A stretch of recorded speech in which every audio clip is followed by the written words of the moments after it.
शुक्लांबरधरं विष्णुं शशिवर्णं चतुर्भुजं प्रसन्नवदनं ध्यायेत् सर्वविघ्नोपशान्तयेत्। गुरुर्ब्रह्मा गुरुर्विष्णुः गुरुर्देवो महेश्वरः गुरुः साक्षात् परब्रह्म तस्मै श्रीगुरवे नमः। व्यासाय विष्णुरूपाय व्यासरूपाय विष्णवे नमो वै ब्रह्मनिधये वासिष्ठाय नमो नमः। कूजन्तं राम रामीति मधुरं मधुराक्षरम् आरुह्य कविताशाखां वन्दे वाल्मीकिकोकिलम्। श्रुतिस्मृतिपुराणानाम् आलयं करुणालयं नमामि भगवत्पादशङ्करं लोकशङ्करम्। वागर्धाविव सम्पृक्तौ वागर्धप्रतिपत्तये जगतपितरौ वन्दे पार्वतीपरमेश्वरौ। सूक्तिं समग्रेतु न स्वयमेव लक्ष्मीः श्रीरङ्गराजमहिषी मधुरैः कटाक्षैः। वैदग्ध्यवर्णकुडकुम्भनगौरवैर्यां कण्डूलकर्णकुहराः कवयोधयन्ति। हैमोत्फपुण्ड्रमजहन्मकुटं सुनासं मन्दस्मितं मकरकुण्डलचारुदण्डं बिम्बाधरं बहुलदीर्घकृपाकटाक्षं श्रीवेङ्कटेशमुखमात्मनि सन्निधत्ताम्। विमलपटी कमलकुटी पुस्तकरुद्राक्षसस्तहस्तपुटी कामाक्षी पक्ष्मलाक्षी कलितविपञ्ची विभासि वैरिञ्ची। मनोजवं मरुततुल्यवेगं जितेन्द्रियं बुद्धिमतां वरिष्ठं वातात्मजं वररयूथमुख्यं श्रीरामदूतं शिरसा नमामि। आपदामपहर्तारं दातारं सर्वसम्पदां लोकाभिरामं श्रीरामं भूयो भूयो नमाम्यहम्। नारायणं नमस्कृत्य नरं चैव नरोत्तमं देवीं सरस्वतीं व्यासं ततो जयमुदीरयेत्। हरिः ओम्। परमेश्वरस्वरूपेण सभा नमस्कारः।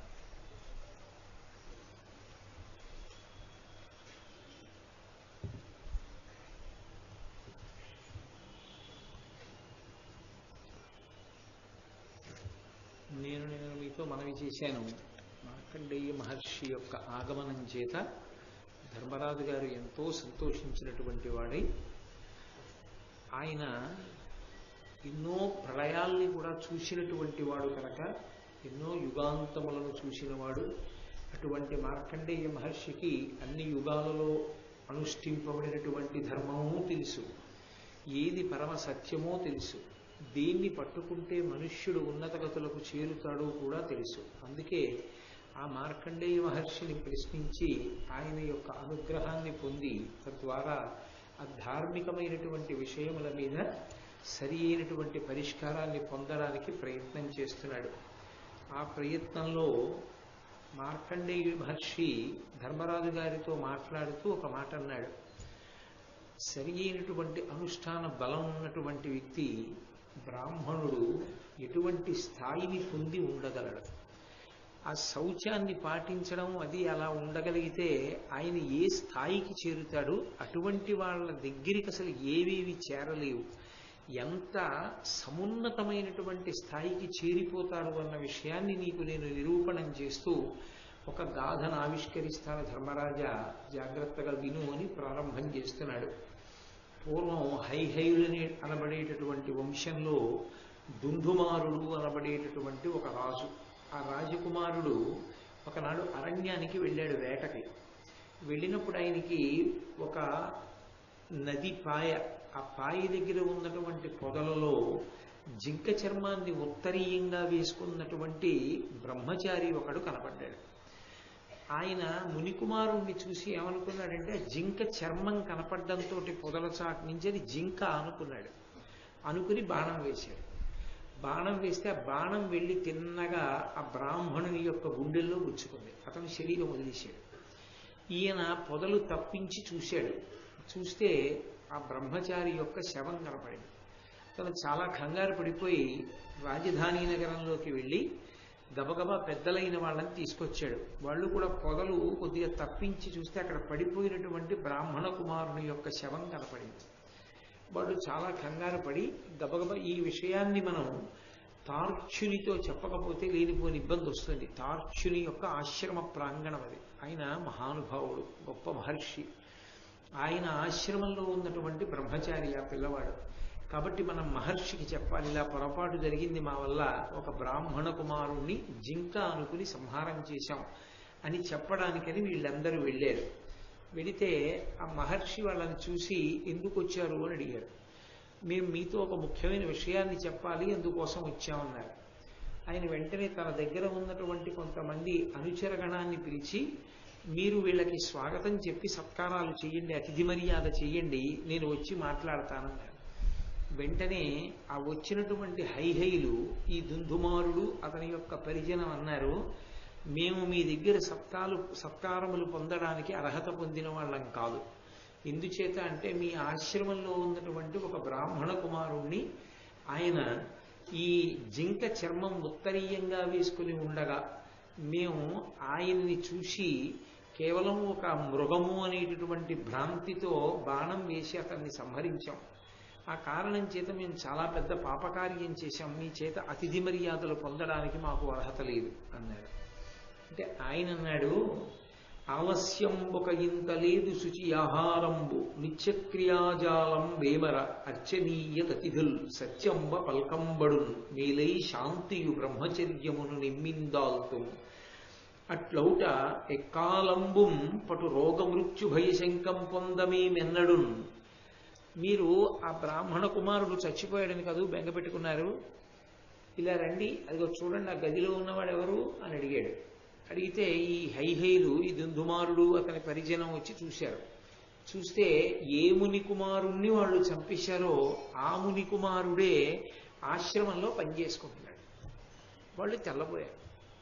తెల్లబోయి ఇదేంటి, మేము చంపేశాం కదా, అతని శవాన్ని కూడా చూశాం కదా మేము పడుండగా, ఆ పిల్లవాడు ఎలా బతికి ఇక్కడ ఎలా ఉన్నాడు అని అడిగాడు.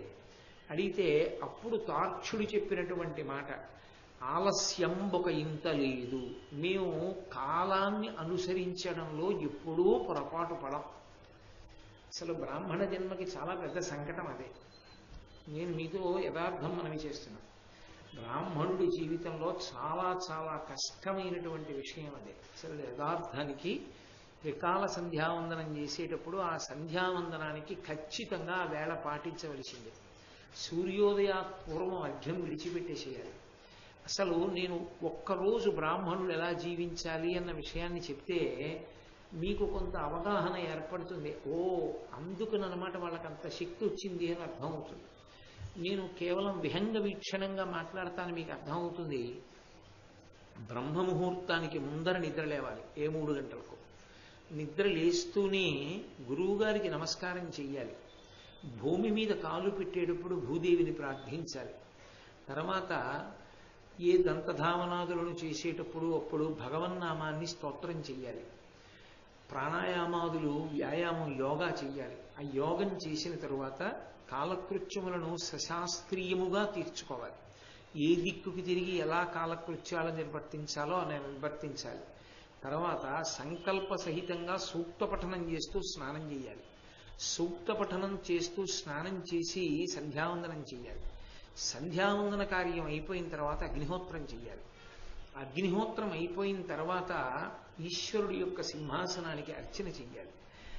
ఇవన్నీ పూర్తయితే ఏ 12 1 గంట అవుతుంది, 11:30 అవుతుంది. వెంటనే మాధ్యాహ్నిక సంధ్య కూర్చోవాలి. మాధ్యాహ్నిక సంధ్యావందనం చేసి మళ్ళీ సహస్ర గాయత్రి చెయ్యాలి.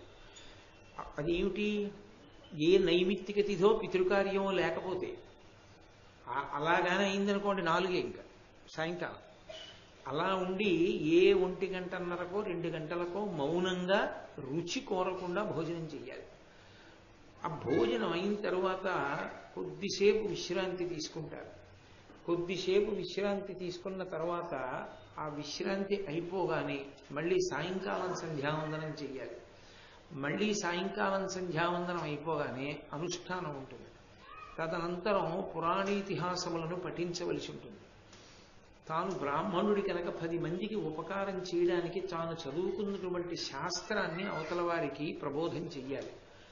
ఇన్ని చేసి అప్పుడు మళ్ళీ రాత్రి పడుకోబోయే ముందు భగవంతుణ్ణి స్మరించి కొద్దిగా ఉపాహారం తీసుకుని నిద్రపోవాలి.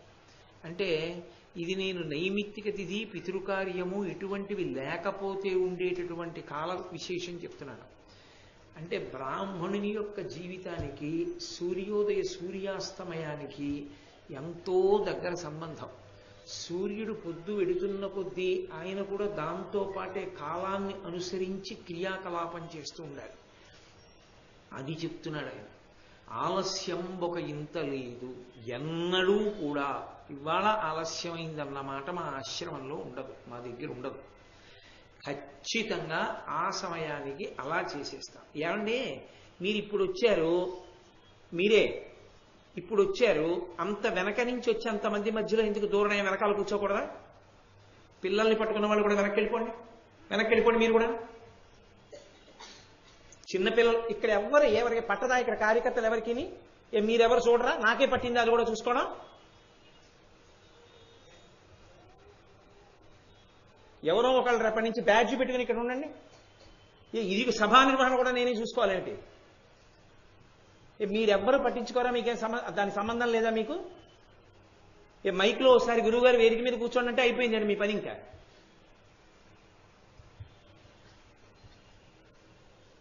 నాకేం ఖాళీగా ఉండి చెప్తున్నాను అనుకుంటున్నారా? భారతం మీద అనురక్తి ఉంది కాబట్టి చెప్తున్నాను. ఇక్కడ కాకపోతే ఎక్కడైనా చెప్పడం నేను ఆ మర్యాద నిలబెట్టుకుంటేనే చెప్పడం. హరి ఓం. కాబట్టి కాలమునకు సంబంధించి ఉంటుంది క్రియాకలాపం. ఆలస్యం ఒక ఇంత లేదు, మా దగ్గర ఎప్పుడూ కూడా ఆలస్యం ఉండదు. ఆ కాలానికి ఏది చెయ్యాలో దాన్ని చేసేస్తూ ఉంటాం తప్ప ఆ కాలమునందు చెయ్యవలసినటువంటి పనిని విస్మరించి నేను ఇప్పుడు చెయ్యలేదు కాబట్టి దాన్ని విడిచిపెట్టేయడమో ప్రాయశ్చిత్తంతో చేయడమో అలవాటు చేసుకున్న వాళ్ళం కాదు. ఎప్పుడూ కాలానికి అనుగుణంగా వైదిక కర్మని చేస్తూనే ఉంటాం. శుచి ఆహారంబు, మేము ఆహారాన్ని తీసుకుంటాం. ఆహారం దేనికి తీసుకుంటాం? శరీరాన్ని నిలబెట్టుకోవడానికి. దాని యందు ప్రధాన పాత్ర ఏది అంటే శౌచం. ఆ శౌచము లేని ఆహారాన్ని మేము తీసుకోం. శౌచమున్న ఆహారము అన్న మాటకు అర్థం ఏమిటి? దానికి కొన్ని లక్షణాలు ఉండాలి. అది పరమ సాత్వికమైనటువంటి ఆహారమై ఉండాలి. అంటే అది లోపలికి వెళ్ళిన తరువాత మనిషి శరీరంలో రజోగుణ తమోగుణ సంబంధమైనటువంటి ప్రకోపాన్ని కల్పించేది కాకూడదు. రెండు, అటువంటి ఆహారం తీసుకున్న కారణం చేత మనసు నిశ్చలంగా నిలబడాలి తప్ప నిద్ర వచ్చేయడమో లేకపోతే జీర్ణ వ్యవస్థలో ఏదైనా ఇబ్బంది కలగడమో అటువంటిది జరగకూడదు. కాబట్టి పరమసాత్వికమైన ఆహారాన్ని తీసుకోవాలి, మితాహారాన్ని తీసుకోవాలి. కడుపులో 3వ వంతుకు మాత్రమే తీసుకుని 1/3వ వంతు నీటితో నింపి 1/3వ వంతుని ఖాళీగా విడిచిపెట్టేస్తారు గాలితోటి. అది ఆరోగ్యవంతుని యొక్క లక్షణం. ఒక రోజుకి ఒక పగలులో ఒక్కసారి ఆహారం, మళ్ళీ సూర్యాస్తమయం తర్వాత ఒక పలహారం, అంతే. అలా తీసుకుంటాం. అందుకని సాత్వికమైన ఆహారాన్ని తీసుకుంటాం. తీసుకునే ఆహారం మితాహారం, మితంగా తీసుకుంటాం. శరీరం నిలబడడానికి తీసుకోవడమే తప్ప నాలుకకి లొంగి కడుపు పని చెయ్యదు. అంటే నాలుకకి బాగుంది అంది కాబట్టి, రుచిగా ఉంది అంది కాబట్టి ఆహారాన్ని తీసుకోవడం అనేటటువంటి సమస్య మా దగ్గర ఉద్భవించదు. కాబట్టి మితాహారం తీసుకుంటాం, దైవర్పిత ఆహారమును తీసుకుంటాం. అంటే ఈశ్వరుడికి నివేదన చేసిన ప్రసాదం ఏది ఉందో అది తింటాం తప్ప మేము తినడం కోసమో అని వండుకోవడం ఎప్పుడు ఉండదు. మా కోసమని వండుకు తినం. మేము ఏది వండినా పరమేశ్వరుడి కోసం, పరమేశ్వరుడికి నివేదన చేసి తత్ప్రసాదాన్ని స్వీకరిస్తాం. ఈశ్వర ప్రసాదాన్ని తీసుకుంటున్నాం కాబట్టి పరమ మౌనంగా తీసుకుంటాం. ఆ తీసుకునేటప్పుడు భగవంతుని యందు చిత్తాన్ని లగ్నం చేసి తీసుకుంటాం.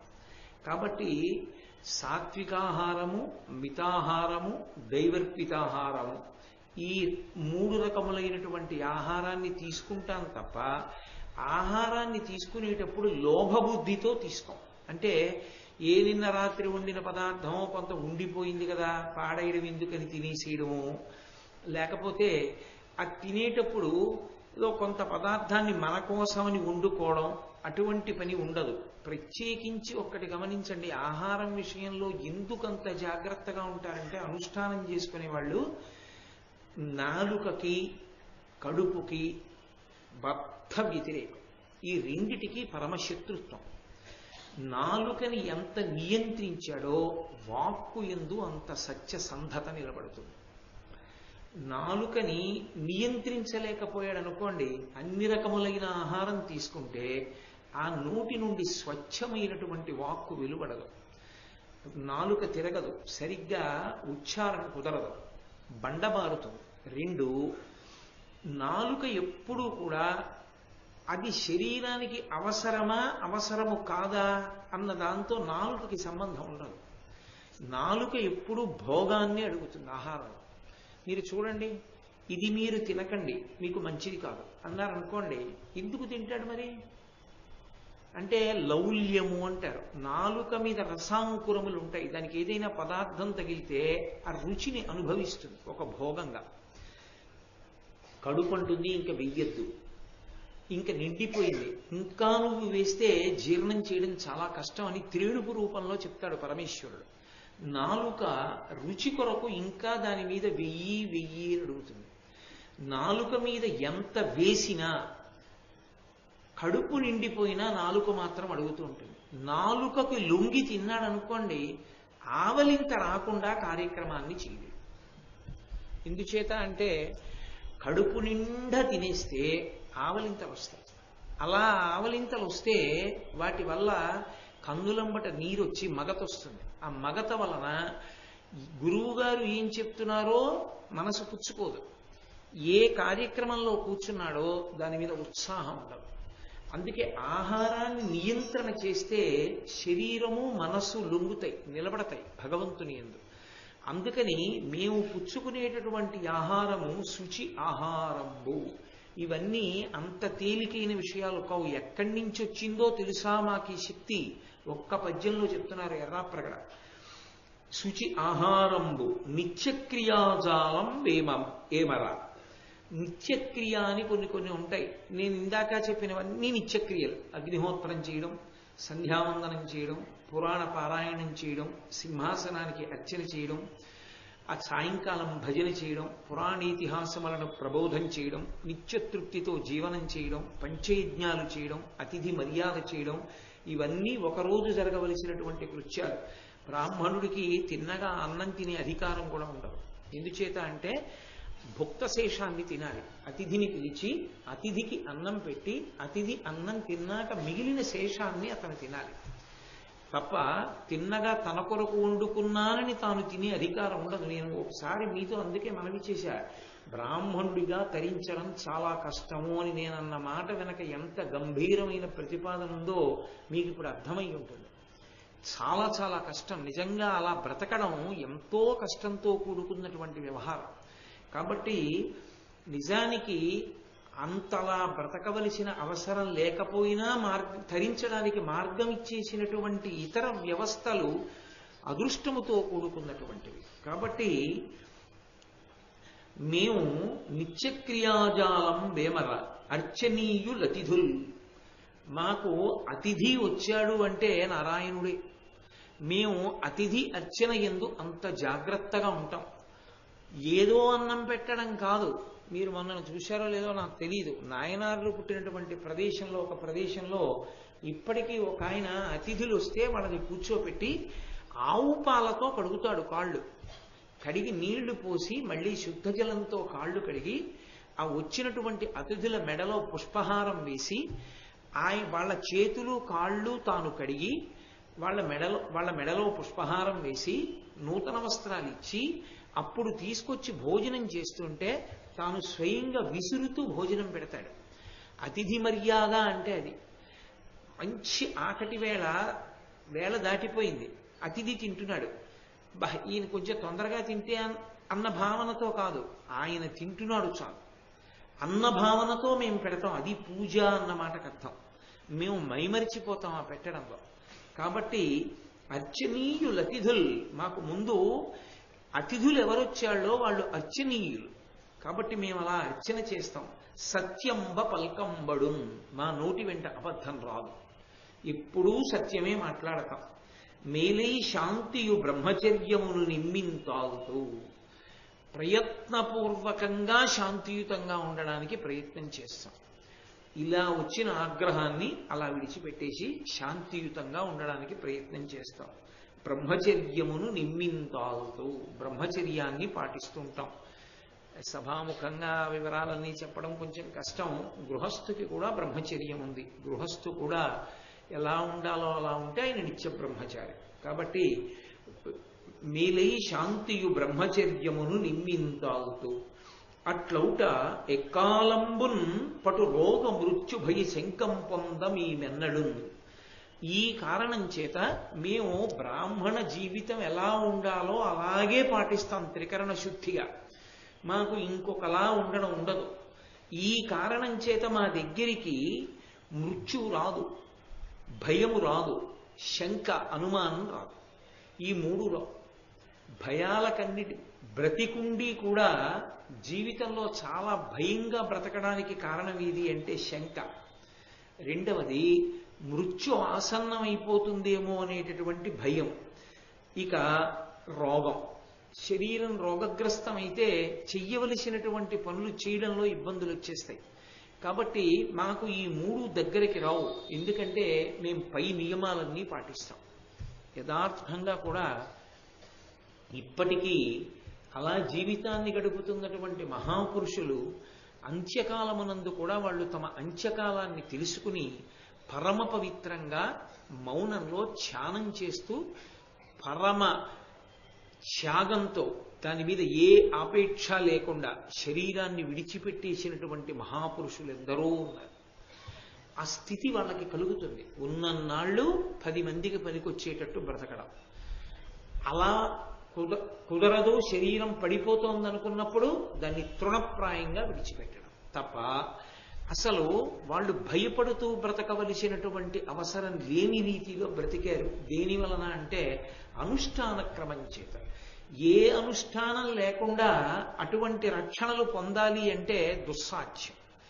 ఎందుచేత అంటే కొన్ని పొందడానికి కొన్ని చెయ్యవలసి ఉంటుంది. ఆకలి తీరడానికి అన్నం తినవలసి ఉంటుంది, బడలిక తీరడానికి నిద్రపోవలసి ఉంటుంది. అలాగే రోగము, మృత్యువు ఇటువంటి వాటి భయం ఏర్పడకుండా ఉండాలంటే అంత గొప్ప అనుష్ఠానం కూడా చేయగలిగి ఉండాలి. మేము అటువంటివి చేసిన వాళ్ళం. అందుకని మా దగ్గరికి మృత్యువు రాదు.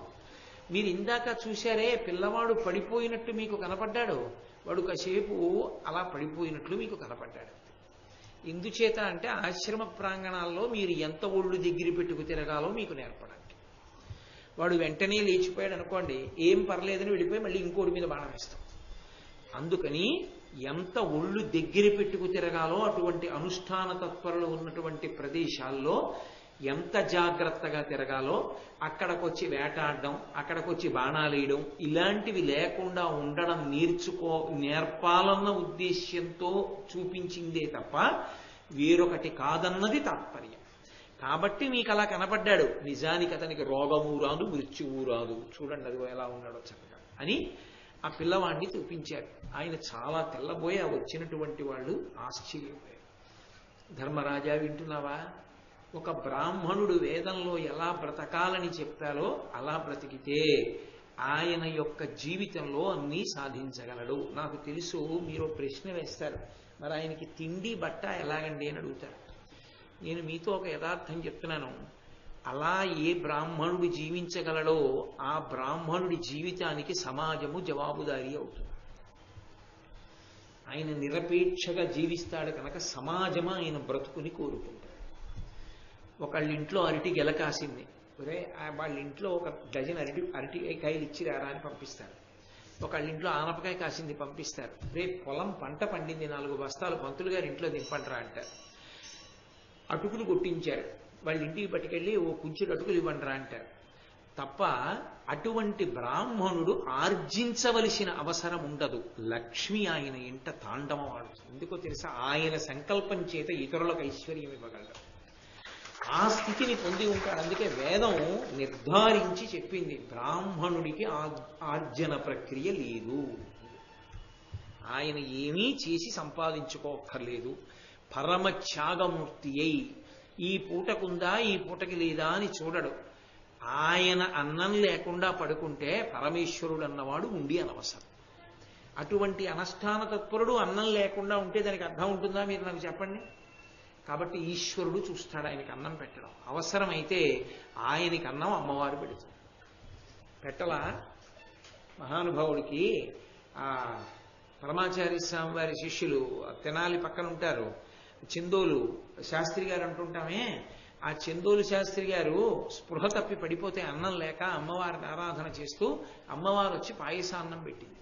ఇంకా ఆయన వెనక్కి తిరిగి చూడలేదు ఇంకా జీవితంలో, తాడేపల్లి రాఘవనారాయణ శాస్త్రి గారి విషయంలో.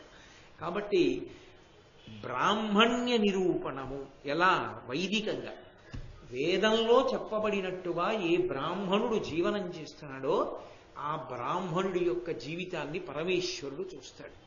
మరి చచ్చిపోతారు కదండి వాళ్ళు కూడా అని అడగచ్చు. మీకు నేను ఒక్క మాట చెప్తాను, బాగా గుర్తుపెట్టుకోండి. బ్రాహ్మణుడు ఎందుకు చచ్చిపోతాడో తెలుసా? అంటే నేను చెప్పేది ఇటువంటి బ్రాహ్మణుడు ఎందుకు చచ్చిపోతాడంటే, జర అని ఒకటి ఉంటుంది. జర అంటే వృద్ధాప్యం, అది శరీరానికి ధర్మం వచ్చేస్తుంది. వచ్చేసిన తర్వాత ఆయన శరీరాన్ని విడిచిపెట్టేటప్పుడు ఇది నేను కాదని తెలుసుకుని వదిలిపెడతాడు.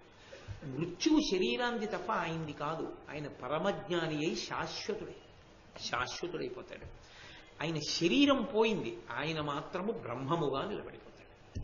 కాబట్టి ఆయన చచ్చిపోవడం అన్న మాట లేదు, ఆయన జ్ఞాని అయిపోయాడు కాబట్టి ఆయన శరీరం పోతుంది. శరీరం ఎవరిదైనా పడిపోవచ్చు, ఎంతటి మహాజ్ఞాని అయినా శరీరం పడిపోవాలి, అది దాని ధర్మం. మహానుభావుడు ఈ భూమండలం మీద సన్యాస ధర్మానికి నిలువెత్తు సాక్ష్యం. అలా పాటించినటువంటి పరమాచార్య స్వామి వారి శరీరం పడిపోయింది, భగవాన్ రమణుల శరీరం పడిపోయింది, రామకృష్ణ పరమహంస శరీరం పడిపోయింది. పడిపోకుండా శరీరాలు ఉండవు. పడిపోయే శరీరంలో ఉండి పడిపోని ఆత్మగా నిన్ను నువ్వు తెలుసుకుని అనుభవంలోకి తెచ్చుకుని ఉండిపోవడమే దాని యొక్క సమగ్రత. దాన్ని ఆయన పొందుతాడు. కాబట్టి ఇప్పుడు చావు శరీరానికి వచ్చిందేమో కానీ ఆయనకు కాదు. కాబట్టి ఏమిటి లోటు వచ్చింది?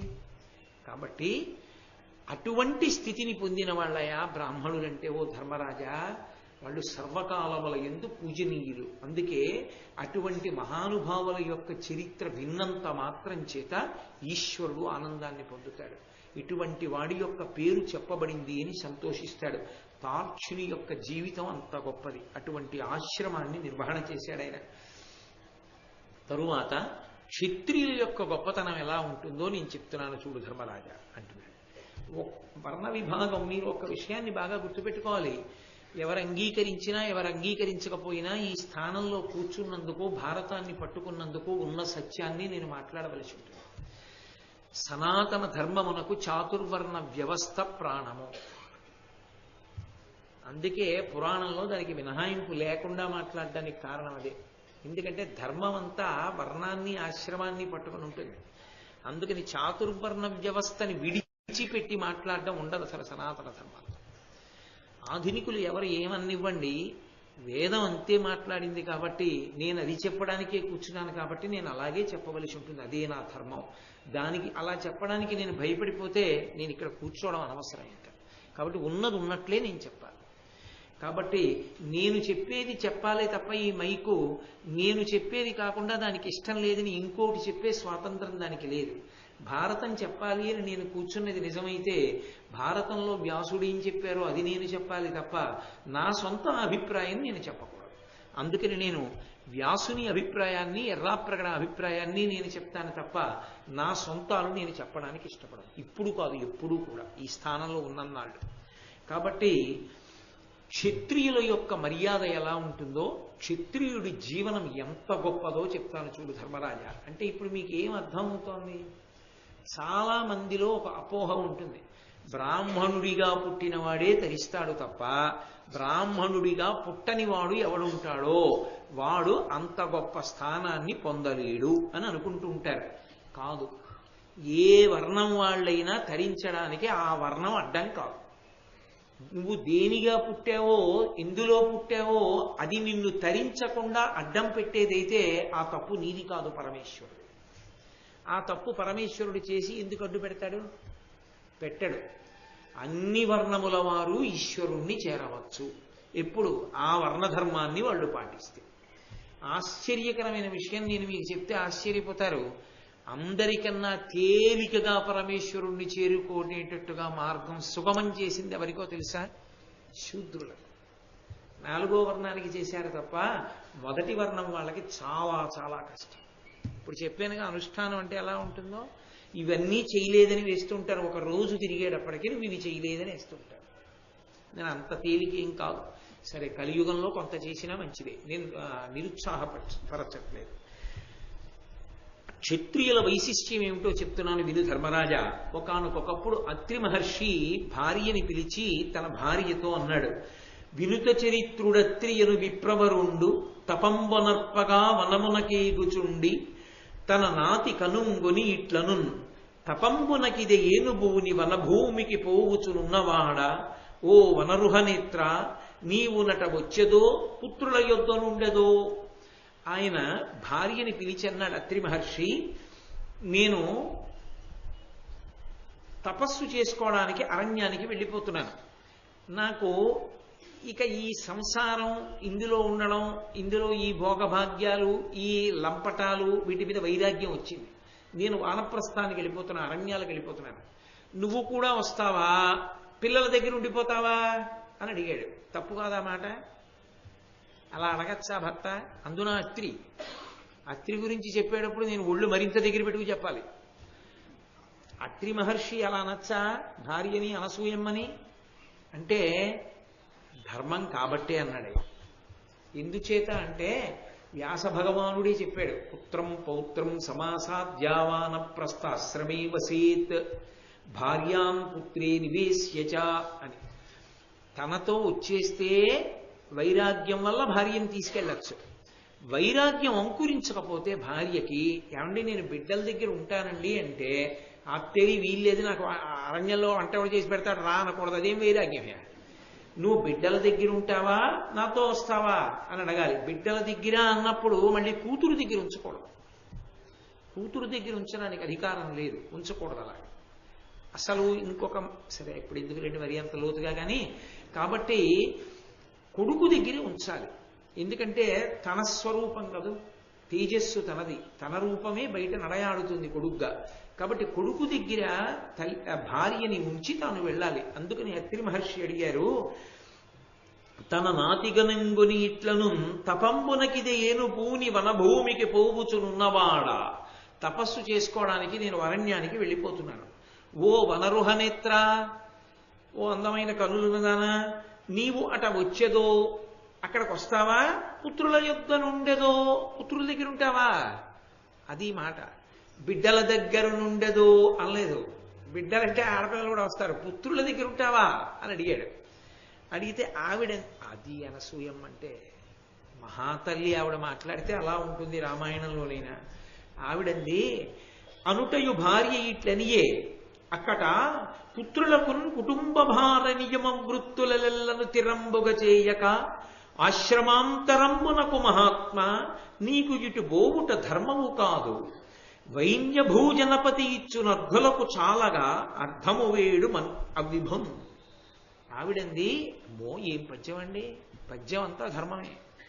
ఆవిడంది, అనుటయు భార్య ఇట్లనియే, అత్రి మహర్షి భార్య అంది, అక్కట పుత్రులకు కుటుంబ భార నియమ వృత్తులెల్లను తిరంబుగ చేయక,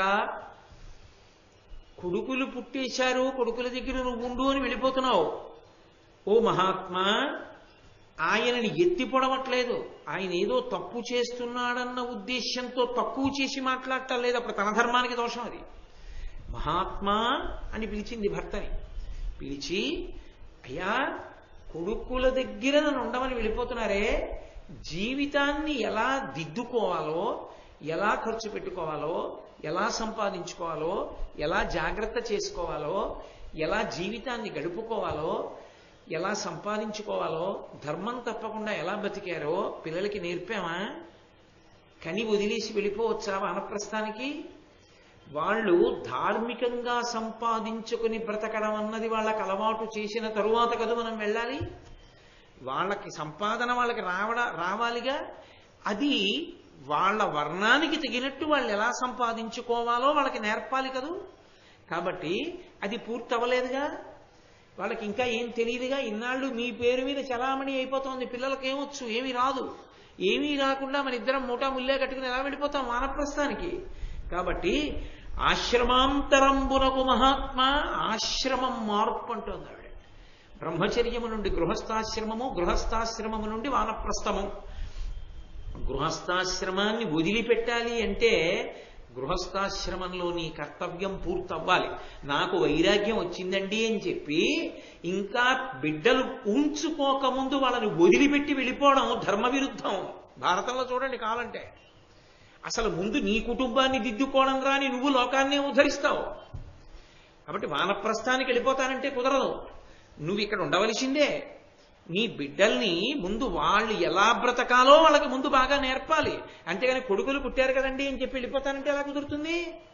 ఆ కొడుకులు ముందు బతకడం వాళ్ళకి నేర్పాలి.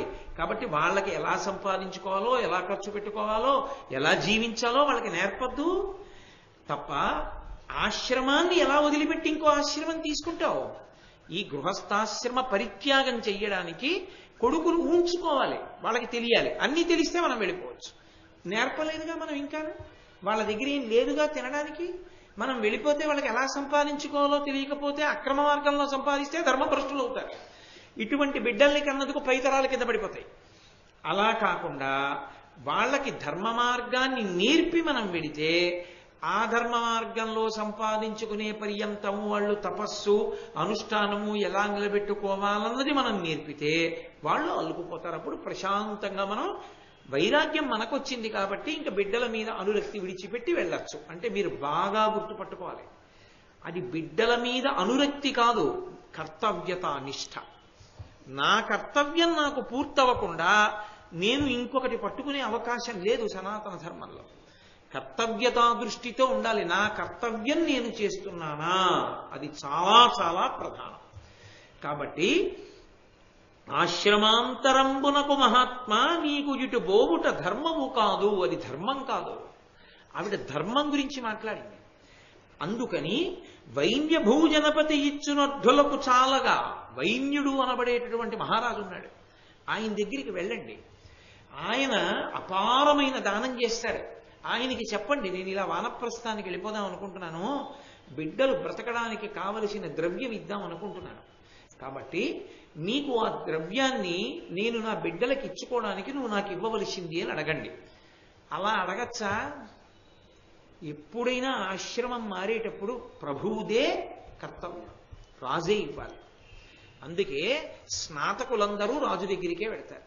చదువుకోవడం పూర్తయిపోయింది అనుకోండి, గృహస్థాశ్రమంలోకి వెళ్లే ముందు గురుదక్షిణ కట్టాలి అంటే గురుదక్షిణ కొరకు రాజుగారి దగ్గరికే వెడతారు. పెళ్లి చేసుకోవడానికి డబ్బు లేదనుకోండి, రాజుగారి దగ్గరికే వెడతారు.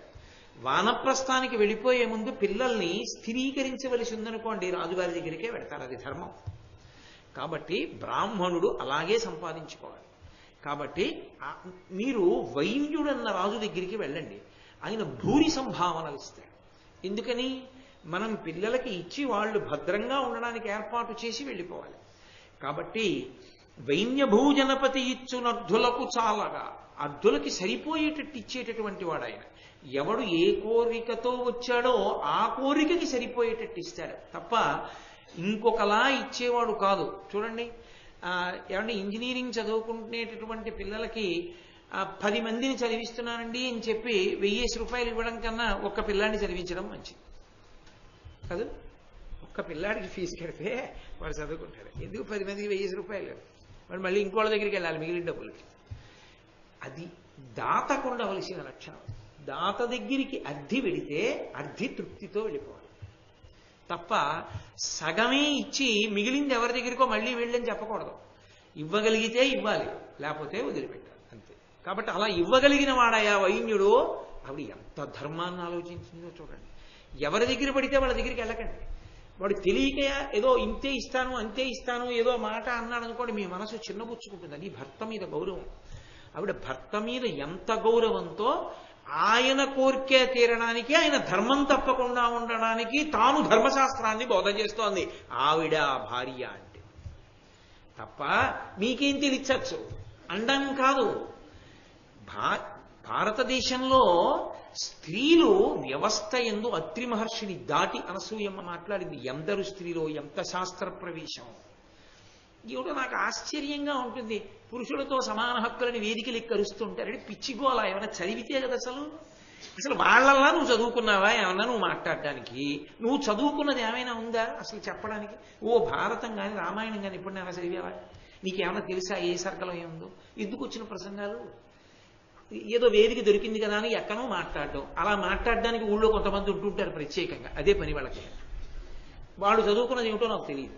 కాబట్టి నాయన ఆయన దగ్గరికి వెళ్ళండి, వైన్యుడి దగ్గరికి వెడితే ఆ వైన్య భూజనపతి ఇచ్చు అర్ధులకు చాలగా అర్థించినటువంటి వాళ్ళకి సరిపోయేటట్టుగా ఇవ్వడంలో ధార్మికుడు ఆ వైన్య భూపతి. కాబట్టి అక్కడికి వెళ్ళి అర్ధము నేడు మవ్విభున్ ఆయనని డబ్బడగండి అంది. అత్రి ఏమీ మాట్లాడలేదు. అంటే తాను చేసిన ప్రతిపాదన సమగ్రం అవడానికి భార్య చెప్పిన ధర్మం తోడ్పాటుగా కావాలి. అందుకే కార్యేషు దాసి కరణేషు మంత్రి. అది దాంపత్యం అంటే. దాంపత్యం అంటే ఎప్పుడూ ఒకరు చెప్పుట ఒకరు వినుట కాదు, అనుభవము అని ఒక మాట ఉంటుంది లోకంలో. సంసారంలోకి వచ్చిన తర్వాత ఆ ఉద్దాన పతనాలు కష్ట సుఖాలు చూసి భార్యకి కూడా ఎంతో అనుభవం వస్తుంది. వచ్చినప్పుడు ఆమె కూడా ఒక మంచి మాట చెప్పగలదు. ఆమె ఏమీ చెప్పలేదు అన్న అభిప్రాయం పురుషుని యందు ఉండకూడదు. అలాగే ఆయనకి కొన్నింట్లో తప్పులు చేస్తారు అన్న భావన ఆమె యందు ఉండకూడదు. ఇద్దరి భావన ఎలా ఉండాలంటే ఆయన బలహీనత దిద్దడం నా అదృష్టం, ఈమె బలహీనత కమ్ముకు రావడం నా అదృష్టం, అది నా కర్తవ్యం. లేకపోతే ఇంకా అర్థమేముంది అన్నట్లుగా ఉండాలి. నా భార్యకి ఓ లోపం ఉందనుకోండి, నా భార్య లోపం వల్ల తాను అవమానమును పొందకుండా చూసిన నాడు నేను భర్తని తప్ప నేనే ఎత్తి చూపిస్తే ఇంకెందుకు ఆ భర్తృత్వం? ఏదో తెలిసి తెలియక 10 మందిలోకి వచ్చి మాట్లాడడం అలవాటు అనుకోండి, నేను చెప్పుకోవాలి ఇంటి దగ్గర. నువ్వు ఎక్కువగా మాట్లాడేసేకు, అందరూ ప్రసన్నంగా ఉండరు నీలాగా. అన్నీ విని నువ్వు వెళ్ళిపోయిన తర్వాత వంక పెడతారు, నిన్ను తక్కువ చేసి మాట్లాడతారు. అది నాకు బాధగా ఉంటుంది. ఆమెని నింద చేసి చెప్పకూడదు, నిన్ను నింద చేస్తే నా హృదయం బాధపడుతుంది. అందుకని నువ్వు ఎక్కువ మాట్లాడకు, నువ్వు నింద పొందడం నాకు ఇష్టం ఉండదు. పైన మాట్లాడు, కాసేపు నిగ్రహించు. నీకు ఎన్ని మాట్లాడాలనున్నా నాతో మాట్లాడు, ఎన్నైనా మాట్లాడు, పర్వాలేదు. ఎందుకో తెలుసా, నేను భర్తని, భరించవలసిన వాడిని. నీ అమాయకత్వం కానీ తెలివితేటలు కానీ నీ భోళాతనం కానీ ఏదైనా సంతోషంగా స్వీకరిస్తాను. నాతో మాట్లాడు, వాళ్ళతో వద్దులే అని చెప్పగలగాలి. ఆయన ఎందుకు చెప్పారో ఆమె అర్థం చేసుకోగలగాలి. అది దాంపత్యం. అర్థం చేసుకోకపోతే మూర్ఖత్వం తప్ప అది ఏదో లింగ వివక్షతో ఒకరినొకరు తొక్కేయడం కాదు అది. కాబట్టి ఆయన అత్రి మహర్షి అనసూయమ్మ చెప్పిన మాట విన్నాడు. వెంటనే విని పరమధార్మికంగా మాట్లాడింది మహాతల్లి. కాబట్టి నేను అలాగే చేస్తాను అని అత్రి వైన్యుని దగ్గరికి వెళ్ళాడు. వెళితే ఆయన అశ్వమేధయాగం చేస్తున్నాడు. అప్పుడు అశ్వమేధయాగం చేసేటప్పుడు ఆ యాగంలో కూర్చున్నప్పుడు దీక్షితుడిగా ఎవరొచ్చినా భూరి సంభావనలు ఇస్తూ ఉంటాడు. అత్రి మహర్షి వెళ్ళాడే, సామాన్యుడు కాడు. అత్రి మహర్షి అంటే మహానుభావుడు. వెళ్ళి ఆశీర్వచనం పలకాలి ముందు. కాబట్టి ఆయన అన్నాడు, నీవ విధాత ఇంద్రుడవు నీవ, సమస్త జనేశ్వరుండవు నీవ, అశేష ధర్మములు నీవ ఎరుంగుదు, నిన్ను పోలగా ఈ వసుధాతలంబున మహేశ్వరులెవ్వరు లేరు, సన్మునీంద్రామళి ఎప్పుడు నిన్ను కొనియాడు పరిస్ఫుట వాక్యభంగులన్ అన్నాడు. వెడుతూనే అత్రి మహర్షి అన్నాడు వైన్యుణ్ణి చూసి, నీవ విధాత, నువ్వే బ్రహ్మవి. ఇంద్రుడవు నీవా, నువ్వే ఇంద్రుడివి. ఇంద్రుడు అన్న మాటని జాగ్రత్తగా అర్థం చేసుకోవాలి. ఇంద్ర శబ్దం విష్ణువుకు అన్వయం.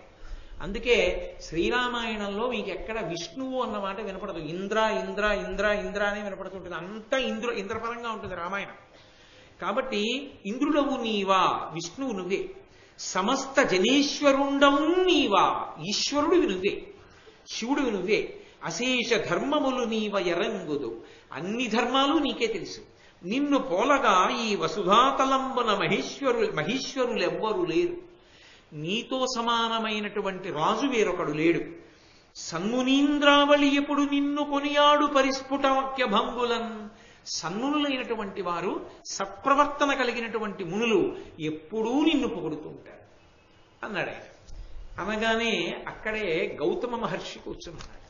ఆయనకి ఎనలేని కోపం వచ్చింది. కోపం వచ్చి వెంటనే ఆయన అత్రి మహర్షిని, ఇది పరీక్ష అంటే, భార్య అన్న మాటకు ఒప్పుకుని వెళ్ళారు. వెళ్ళి ఆయన ధర్మం మాట్లాడారు అత్రి మహర్షి. గౌతమ మహర్షి తప్పట్టుకున్నాడు. ఆయన అన్నాడు, అది తినేసింది అనవసరంగా ఇక్కడికి వెళ్ళమని అని అనకూడదు, అనసూయమ్మని. నిలబడగలగాలి తన ధర్మానికి తాను. అది ఈ దోషం వచ్చినప్పుడు ఎవరి మీదో పెట్టడం, గొప్ప వస్తే తన మీద పెట్టుకోవడం కాదు, అన్ని వేళలా సరిగ్గా ఉండాలి. కాబట్టి అని పలుకంగా గౌతమ మహాముని ఇచ్చట నుండి అంతయున్ విని కలుషించి ఏల ఇటు నీకున నోరరుగంగా ప్రేలెదవు ఈ జనపతి ఏ విధాతయును శక్రుడు ఈశుడు అర్ధకాంక్షివై మనమున శంకలేక ఒక మానవునింత నుతింపనీటికి. ఆ గౌతమ మహర్షి ఎక్కడో కూర్చున్నారు దూరంగా. అత్రి మహర్షి వచ్చి ఆశీర్వచనం చేస్తుంటే చెవులు రిక్కించి విన్నాడు.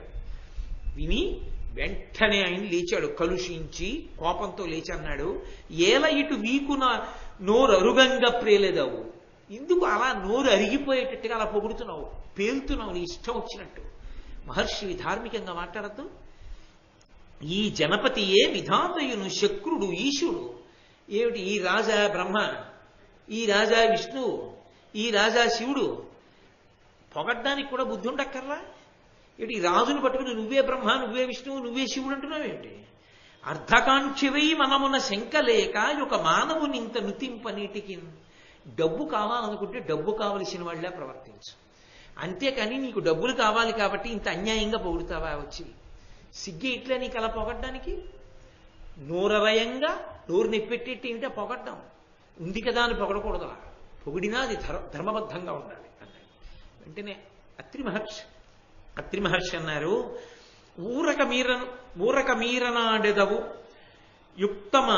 యుక్తమునాత్మజూడగా నేరవు సర్వలోకములు నిర్మల నీతి పరాక్రమంబు ఒప్పారగనీది ధర్మములకన్నిటికి కుదురై వెలుగు ధాత్రీరమణుండు మీటిగ నుతింపగా పోలదే నాకు ఇమ్మెయి.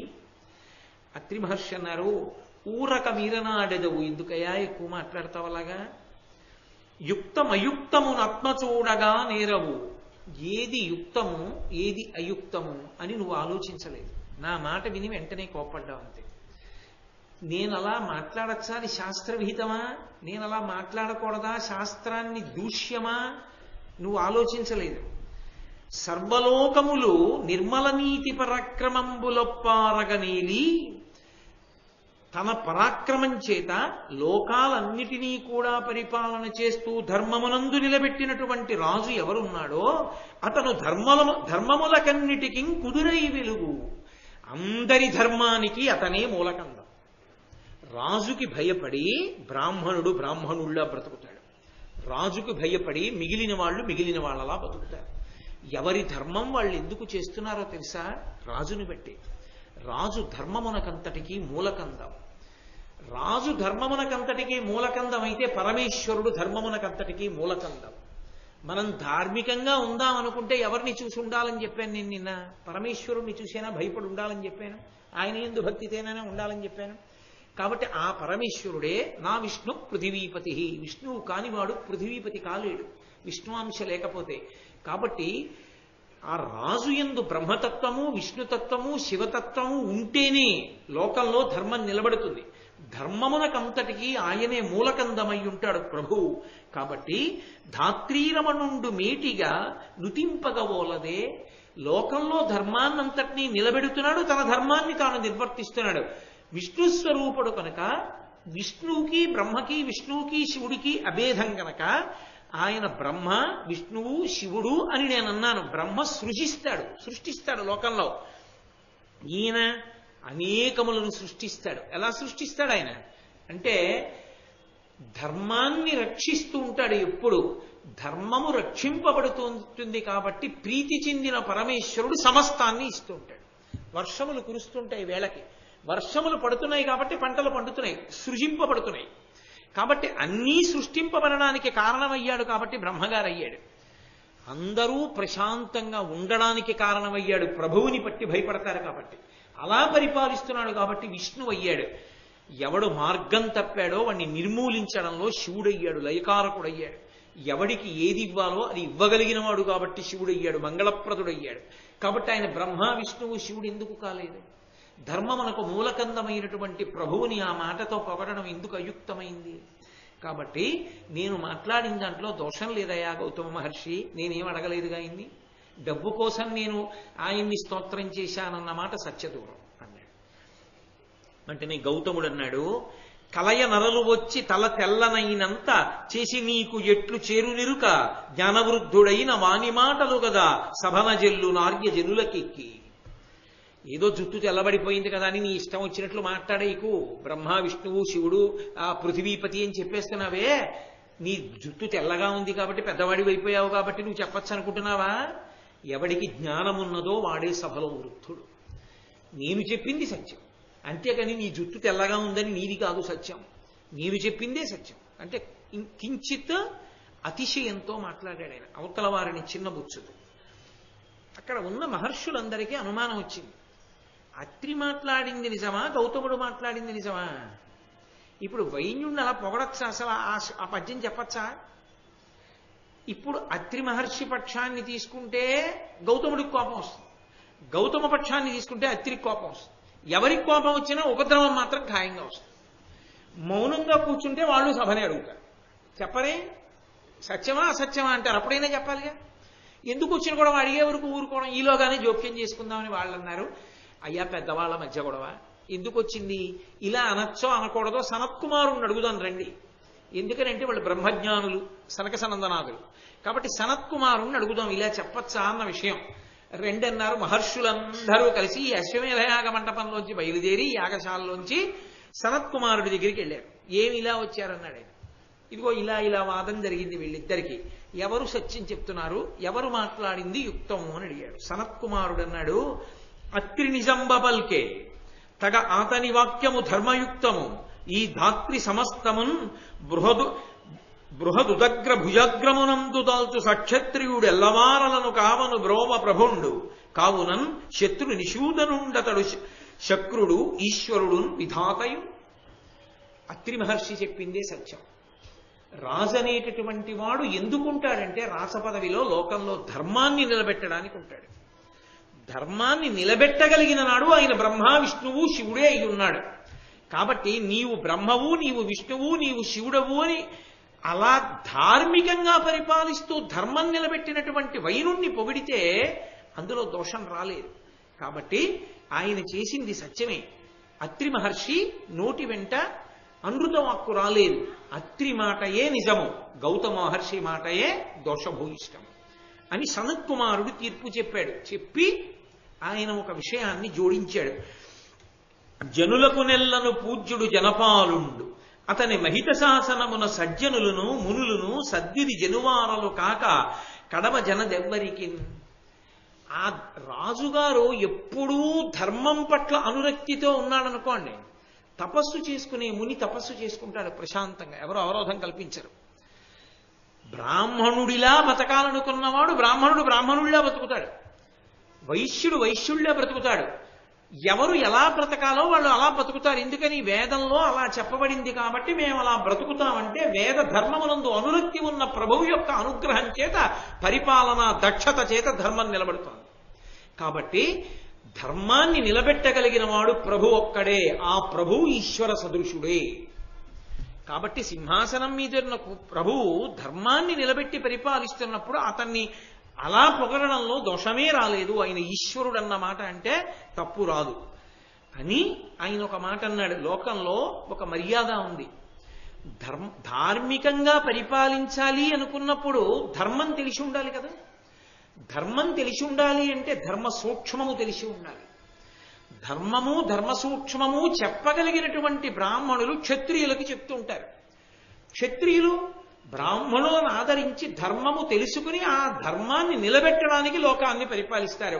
బ్రాహ్మణుడు ధర్మాన్ని ప్రభువుకి చెప్పేటప్పుడు తన సొంత అభిప్రాయం చెప్పకూడదు, వేదాంతర్గతమైన విషయం చెప్పాలి. బ్రాహ్మణుడు చెప్పిన విషయాన్ని పట్టుకుని లోకంలో ధర్మాన్ని క్షత్రియుడు నిలబెట్టాలి. వీళ్ళిద్దరూ అన్యోన్యంగా నిలబడిన కారణం చేత లోకమంతా చల్లగా ఉండాలి. అది నీతి అయ్యా. అందుకని ప్రభువు బ్రాహ్మణుడు అంత అన్యోన్యంగా ఉండేవారు పూర్వం. అందుకని అలా ఉండడంలో దోషం లేదు. బ్రాహ్మణుడు క్షత్రియుణ్ణి సరిగా అర్థం చేసుకోవాలి తప్ప ఇలా అనకూడదు అలా అనకూడదని అనరాదు అలా అనడం ప్రమాదహేతువు, సమాజం అంతా విచ్ఛిన్నమవుతుంది, కాబట్టి గౌతముడు అలా మాట్లాడకూడదు అని చెప్పాడు సనత్కుమారుడు. అందరూ సంతోషించారు, తిరిగి యజ్ఞమాటానికి వచ్చారు. ఏమీ అడగకుండానే అత్రి మహర్షిని పిలిచి 1,000,000 బంగారు నాణెములు ఇచ్చాడు ప్రభు. అది గారు చెప్పింది తల్లి బయలుదేరేటప్పుడు, ఆయన్ని అడగవయా, ఎవరికి ఏమి ఇవ్వాలో ఎంత ఇవ్వాలో తెలుసు. కాబట్టి ఇప్పుడు ఆ బంగారు నాణెములను తీసుకొచ్చి పిల్లలు స్థిరపడడానికి అవకాశాన్ని కల్పించేసి భార్యతో కలిసి అత్రి మహర్షి వానప్రస్థానికి వెళ్ళిపోయారు అనేది తాత్పర్యం. ఇంకా నేను మళ్ళీ ఉచ్చరించి దాన్ని చెప్పక్కర్లేదు. కాబట్టి భారతంలో అలా ప్రత్యేకంగా ఉండదు. కాబట్టి క్షత్రియుడు ఎంత గొప్పవాడో ధర్మరాజా నీకు అర్థమైందా ఇప్పుడు? ఇదంతా ఎవరెవరికి చెప్తున్నారు ఈ కథలన్నీ? మార్కండేయ మహర్షికి ధర్మరాజుకి చెప్తున్నాడు. ఎందుకు చెప్తున్నాడు? వర్ణ వ్యవస్థలో ఎవరు ధర్మాన్ని పాటించినా ఎంత గొప్ప వాళ్ళెవరో చెప్పడానికి బ్రాహ్మణ తేజస్సుకి తాక్షుణ్ణి చెప్పాడు. క్షత్రియుడికి ఇదిగో మహానుభావుడైనటువంటి ఆ రాజు గురించి చెప్పాడు. చెప్పి ఇప్పుడు నీకు అసలు అందరూ తెలుసుకోవలసినటువంటి పరమ రహస్యమైనటువంటి విషయం ఒకటి ఉంది. దాన్ని సరస్వతీ గీత అని పిలుస్తారు లోకంలో. ఆ సరస్వతీ గీతని గుర్తెరిగితే మనుష్య జన్మని సార్థక్యం చేసుకోవచ్చు. అంత గొప్ప విషయాన్ని నీకు చెప్తున్నానయ్యా విను. తార్క్షుడన్న మహర్షి గురించి నీతో మనవి చేశా కదూ. ఆ మహర్షి ఒకప్పుడు సరస్వతీదేవిని ప్రార్థన చేసి తపస్సు చేసి ఆమెను మెప్పించి ఆమె సాక్షాత్కారమును పొందాడు. సరస్వతీదేవి ప్రత్యక్షమైంది. ప్రత్యక్షమైతే ఆవిడ్ని ఒక ప్రశ్న వేశాడు. అసలు ధర్మం ఏది? ఏ పనులు చేసినట్లయితే పుణ్యగతులను పొందుతారు? అంటే శరీరం విడిచిపెట్టేసిన తరువాత ఉత్తమగతులు సంపాదించుకోవడంలో ఖచ్చితంగా ఉత్తమగతులు కలుగుతాయి అని నమ్మడానికి ఏ పనులు చెయ్యవలసి ఉంటుంది? అవి నా మనసుని అంటిపెట్టుకునేటట్టుగా నాకు చెప్పు అని అడిగాడు సరస్వతీదేవిని. అంటే నేను వినేసి ఇంకోళ్ళకి చెప్పడం కాదు, అది నా మనసును అంటిపెట్టుకోవాలంటే అలాంటి పనులు చెయ్యాలన్న కుతూహలం నా యందు నిలబడాలి. అలా నాకు చెప్పమ్మా అని అడిగాడు. అంటే ఆవిడ చెప్పడం ప్రారంభం చేసింది. నాయనా, మేలగు క్రేపుతో పాలు చాలగగల్గి లలితంబకు తొలిచూలు మొదవు పాత్రభూతుండైన శ్రోత్రియునకు నిచ్చు సదమల చరితుడు అమ్మొదవు మేన ఎన్ని రోమములుండు అన్ని వేలేడులు సురలోక సౌఖ్య విస్ఫురణమందు భారంబునకు జాలి భూరి సత్వాఢ్యమై బిరుదైన ఎద్దు భూసురునకిచ్చి నరుడు ధేను దశక నిరవందనిచ్చిన ఫలము వడయు మరియు వలువలొసగి చంద్రలోకమునకు సంప్రీతుడైచను కనకమిచ్చి నకమునకు నరుగు. ఓ తార్క్షివా, నువ్వు అడిగావు కదూ, ఈ దేహమును విడిచిపెట్టిన తరువాత ఉత్తమగతులను పొందడానికి తప్పకుండా గుర్తు పెట్టుకుని చెయ్యవలసినవి అని కదూ నన్ను అడిగావు. నేను చెప్తాను విను. తొలిచూలైనటువంటి ఆవు అంటే అంతకుముందే ఎన్నో దూడలను పెట్టి ఇప్పుడు ఇంకో దూడని పెట్టిన ఆవు కాకూడదు. అదే మొదటిసారి దూడని పెట్టడం. అటువంటి దూడని పొంది ఉండి చక్కగా సాధుగోవై ఉండాలి. అది విపరీతంగా పొడి చేసేది, మిగిలిన వాటికి పోట్లు నేర్పేసేది అయి ఉండకూడదు. చాలా సాధుగోవు చూడగానే చక్కగా ఉన్నటువంటిది, బక్క చిక్కిపోయి బృహప్పంజరం బయటికి వచ్చేసి గడ్డి పరకతో కొడితే పడిపోయేలా ఉండే గోవు కాకూడదు. చక్కగా ఉన్నటువంటి ఆవుని మొదటి ఈతలో దూడతో కలిసి ఉన్నటువంటి ఆవుని ఎవరు పాత్రభూతుడైనటువంటి బ్రాహ్మణుణ్ణి వెతుక్కుని శ్రోత్రియునకు అన్నాడు. శ్రోత్రియునకు అంటే వేదం మీద నమ్మకంతో బతుకుతున్నటువంటి బ్రాహ్మణుడు ఎవడున్నాడో అటువంటి వాణ్ణి వెతికి పట్టుకుని, వాడు పాత్రుడు కనుక పుచ్చుకోవడానికి అర్హుడు కనుక ఆయనకి ఆ గోవుని దూడతో పాటుగా దానం చేసిన వాడు ఎవరుంటాడో అటువంటి వాడికి ఆ గోవు వెంట్రుకలు ఎన్నున్నాయో చూసి ఒక్కొక్క వెంట్రుకకి 1000 సంవత్సరముల చప్పున సురలోకమునందు ఉంచుతారు, దేవలోకంలో ఉంచుతారు వాళ్ళు. అలాంటి ఆవుని దూడని అటువంటి బ్రాహ్మణుడికి దానం చేసిన వాడికి. అలాగే మొదవు మేన ఎన్ని రోమములుండు అన్ని వేలేడులు సురలోక సౌఖ్య విస్ఫురణనందు భారంబునకు జాలి భూరి సత్వాఢ్యమై బిరుదైన ఎద్దు భూసురునకిచ్చి నరుడు ధేను దశక నిరవందనిచ్చిన ఫలము వడయు. బరువైనటువంటి వస్తువుల్ని మూపు మీద పెట్టుకుని మోసి వెళ్ళగలిగినటువంటి సామర్థ్యం కలిగినటువంటి ఒక ఎద్దుని అత్యంత ప్రీతితో బ్రాహ్మణులకు దానం ఇచ్చినటువంటి వ్యక్తికి ముందు చెప్పిన ఆవులు అటువంటివి 10 దానం చేసినటువంటి ఫలితం కలుగుతుంది. ఒక ఎద్దుని దానం చేస్తే నరుడు ధేను దశకమిరవందనిచ్చిన ఫలము వడయు మరియు వలువలొసగి చంద్రలోకమునకు సంప్రీతుడై చను. బట్టలు దానం చేయడం అలవాటు చేసుకున్న వాళ్ళు చంద్రలోకానికి వెడతారు శరీరం పడిపోయిన తర్వాత. కనకమిచ్చి నకమునకు నరుగు. ఎవరు బంగారం దానం చేస్తారో వాళ్ళు స్వర్గలోకానికి వెడతారు. కాబట్టి దానం చెయ్యడం విషయంలో ఇవి బాగా జ్ఞాపకం పెట్టుకోవాలి. తన శరీరం పడిపోయిన తర్వాత కొడుకు దానం చేస్తాడని నమ్మడం కాదు, తన శరీరం ఉండగా తాను దానం చేసుకోవలసిన విషయాలు ఇవి మహారాజా. ఇక కృతమతి అయి 7 ఏడులు హుతమహు ఘృతమునను ప్రీతి నొందించిన సువ్రతుడు ఈరేడు తరంబుల పితరులకొని దివికి ఏగు పెంపెసలారన్. 7 సంవత్సరముల పాటు నియమం తప్పకుండా అగ్నిహోత్రుణ్ణి ఆవునీతి ధారల చేత సంతృప్తిపరచినటువంటి బ్రాహ్మణుడు ఎవరు ఉంటాడో, అంటే నిత్యహోమం చేసినటువంటి వాడు ఎవరుంటాడో, బ్రాహ్మణుడే కాదు ఎవరైనా సరే అలా హోమం చేయించుకోవచ్చు. అలా చేయించిన వాళ్ళు ఎవరుంటారో వాళ్ళొక్కళ్లే కాదు, వాళ్లతో పాటు వాళ్ళకి ముందున్నటువంటి 14 తరాల వాళ్ళని విడుదల చేసి స్వర్గలోకానికి పంపిస్తారు. 7 సంవత్సరాలు అగ్నిని ప్రీతి చెందేటట్టుగా చేస్తే. బాగా గుర్తుపెట్టుకో తాక్షుడా అని చెప్తోంది సరస్వతీదేవి స్వయంగా, అందుకని దానికి సరస్వతీ గీత అని పేరు. వెంటనే తార్క్షుడు పొంగిపోయి సరస్వతీదేవి వంక చూసి, అంబ నవాంబుజోజ్వలకరాంబుజ శరద చంద్ర చంద్రికాడంబర చారుమూర్తి ప్రకట స్ఫుట భూషణ రత్న రోచిరా చుంబిత దిగ్విభాగ శృతి సూక్త వివక్త నిజ ప్రభావ భావాంబర వీధి విశ్రుత విహారి ననున్ కృపచూడు భారతి అని అడిగారు.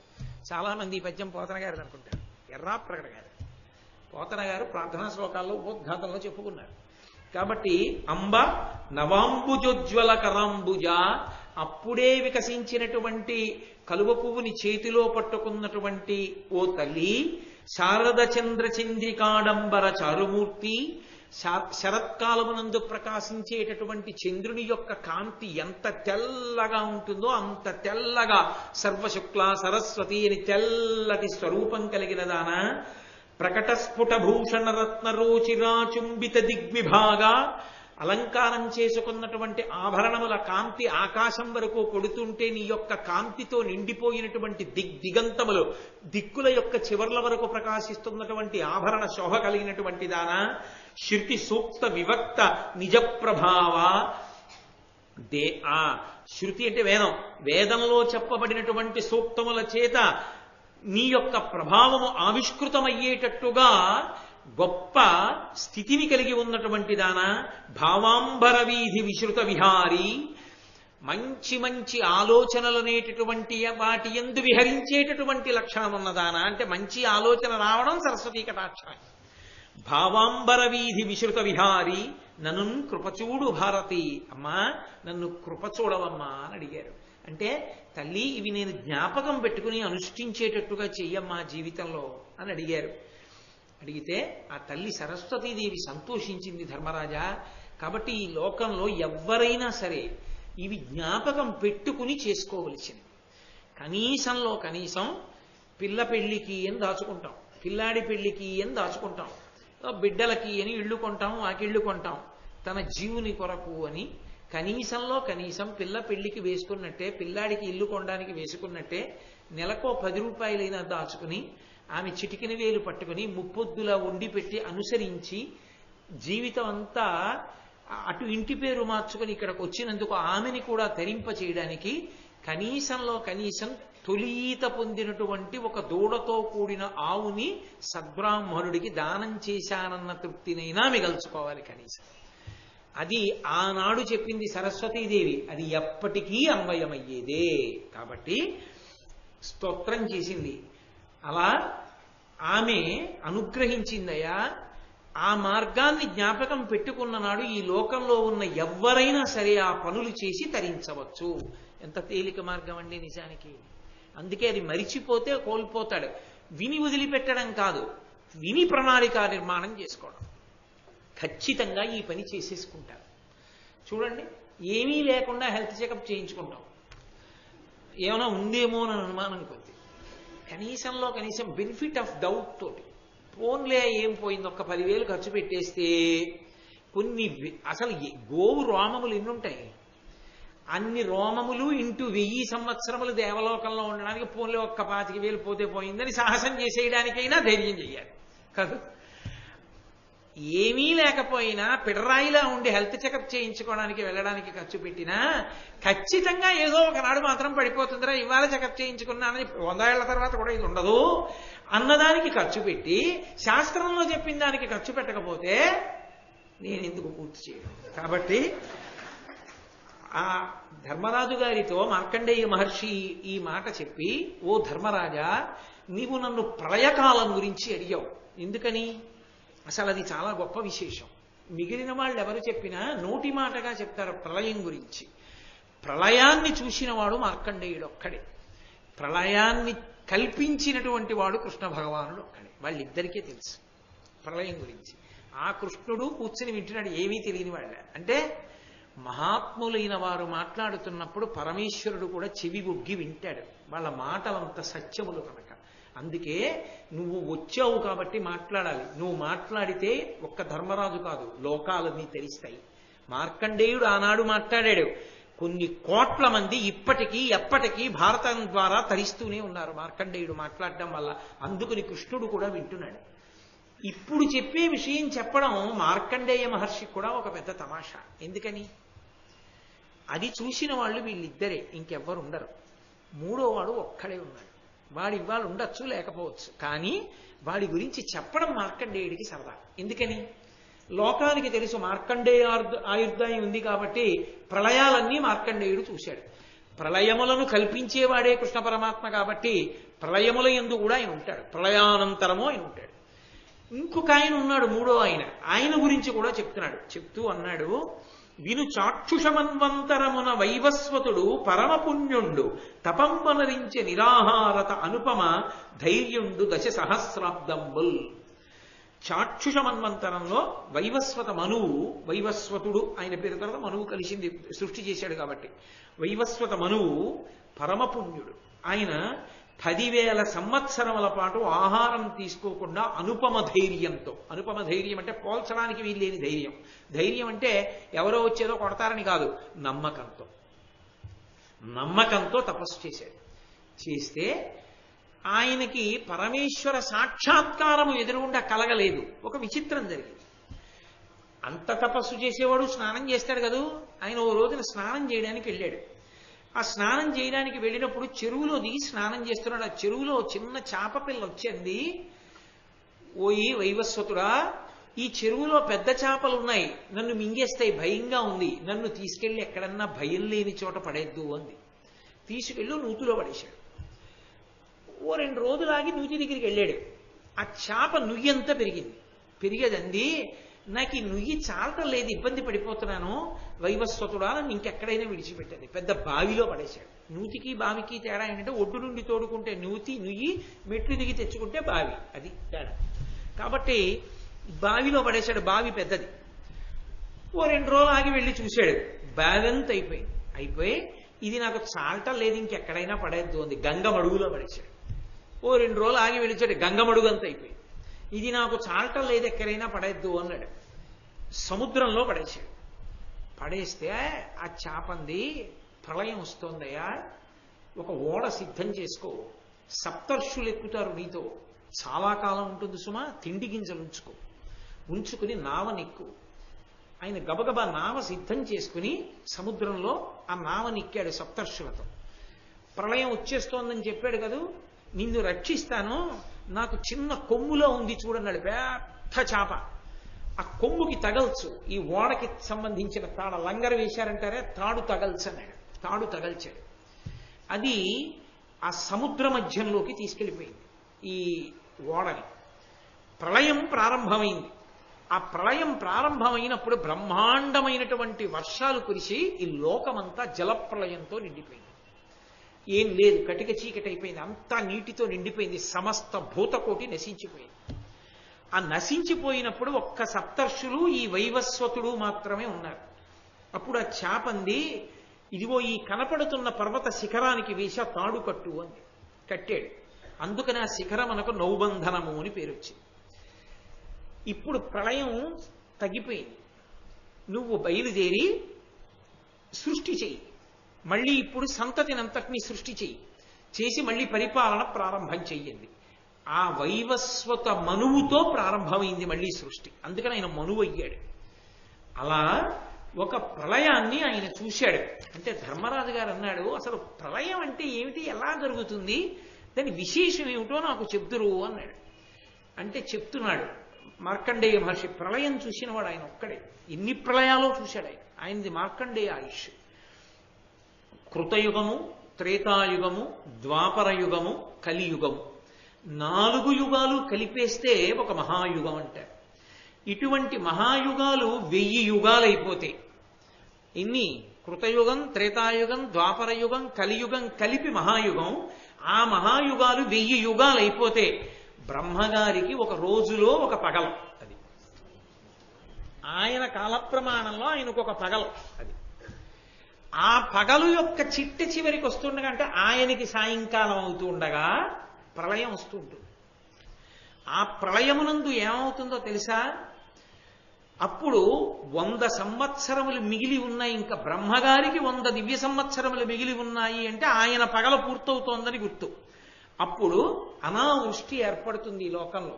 ఎక్కడైనా నీరు తగ్గిపోతుంది. దానికి తోడు సూర్య భగవానుడు 7 ఆకారములను పొందుతాడు. పొంది ఆయన మధ్యందిన మార్తాండుడి వోలే విపరీతమైన వేడి కుమ్మరించి ఈ భూమండలం మీద ఉన్నటువంటి నీటిని అంతటినీ లాగేస్తాడు. ఆ లాగేసినప్పుడు చాలా మంది జనులు, ప్రాణులు క్షయమైపోతాయి. అయిపోయిన తర్వాత అకస్మాత్తుగా బ్రహ్మాండమైనటువంటి గాలి వస్తుంది. ఆ గాలికి అడ్డు నిలబడగలిగిన వాడు ఉండడు, ఏదైనా కూలిపోతుంది. ఆ సమయంలో బూడిద రంగు, తెలుపు రంగు, ఎరుపు రంగు, నలుపు రంగు, గోరోచనపు రంగులలో బ్రహ్మాండమైన మేఘాలు వస్తాయి.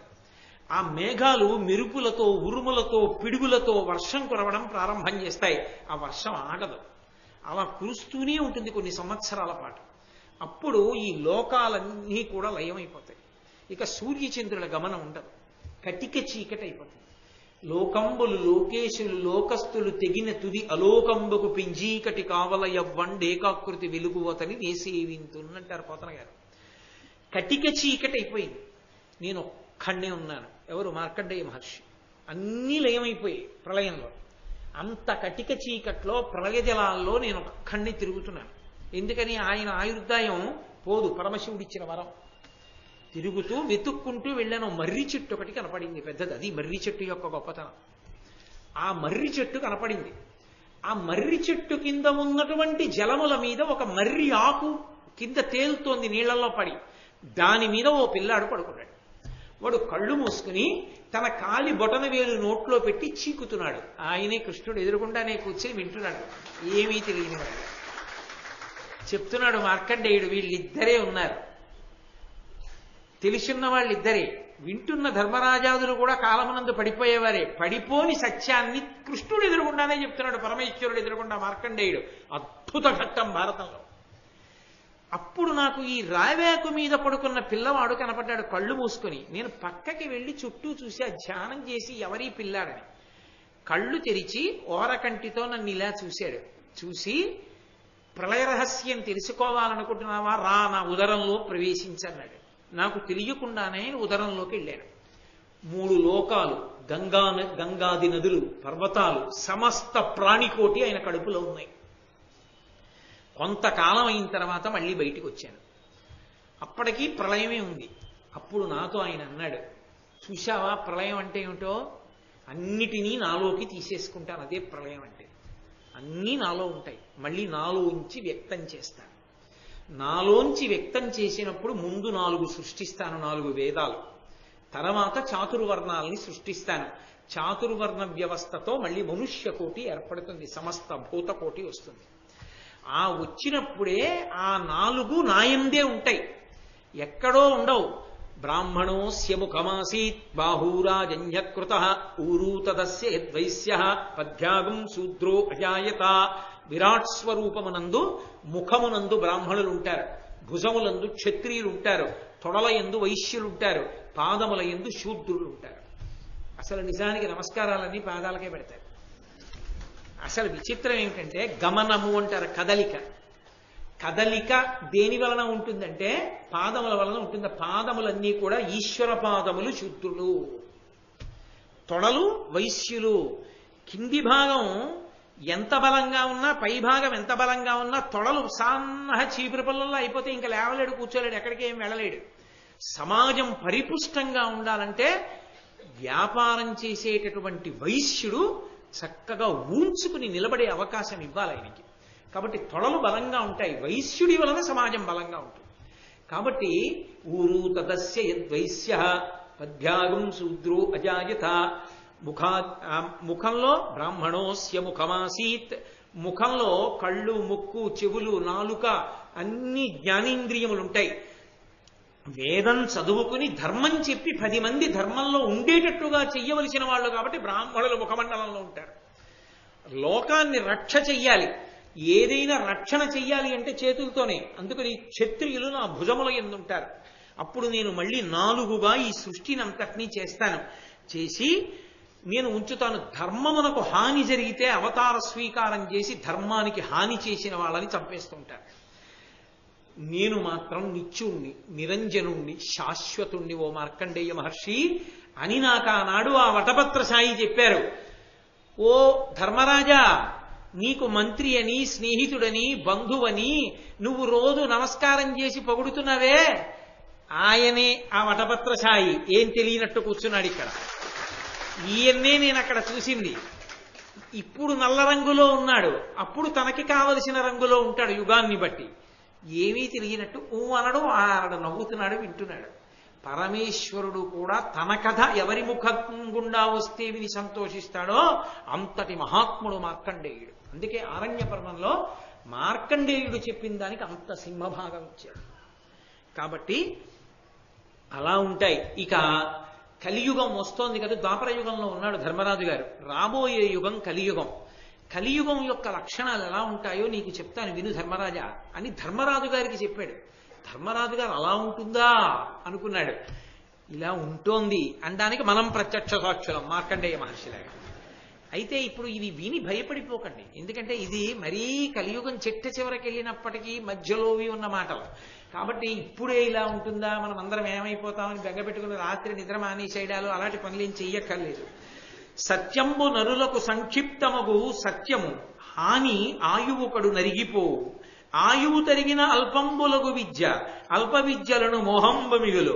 మోహంబు వలన పైముసురు లోభంబు లోభావేశమున కామ మగ్గళించు. కామంబు పెంపున కడకు క్రోధంబు క్రోధంబున వైరమెంతయును పెరుగు.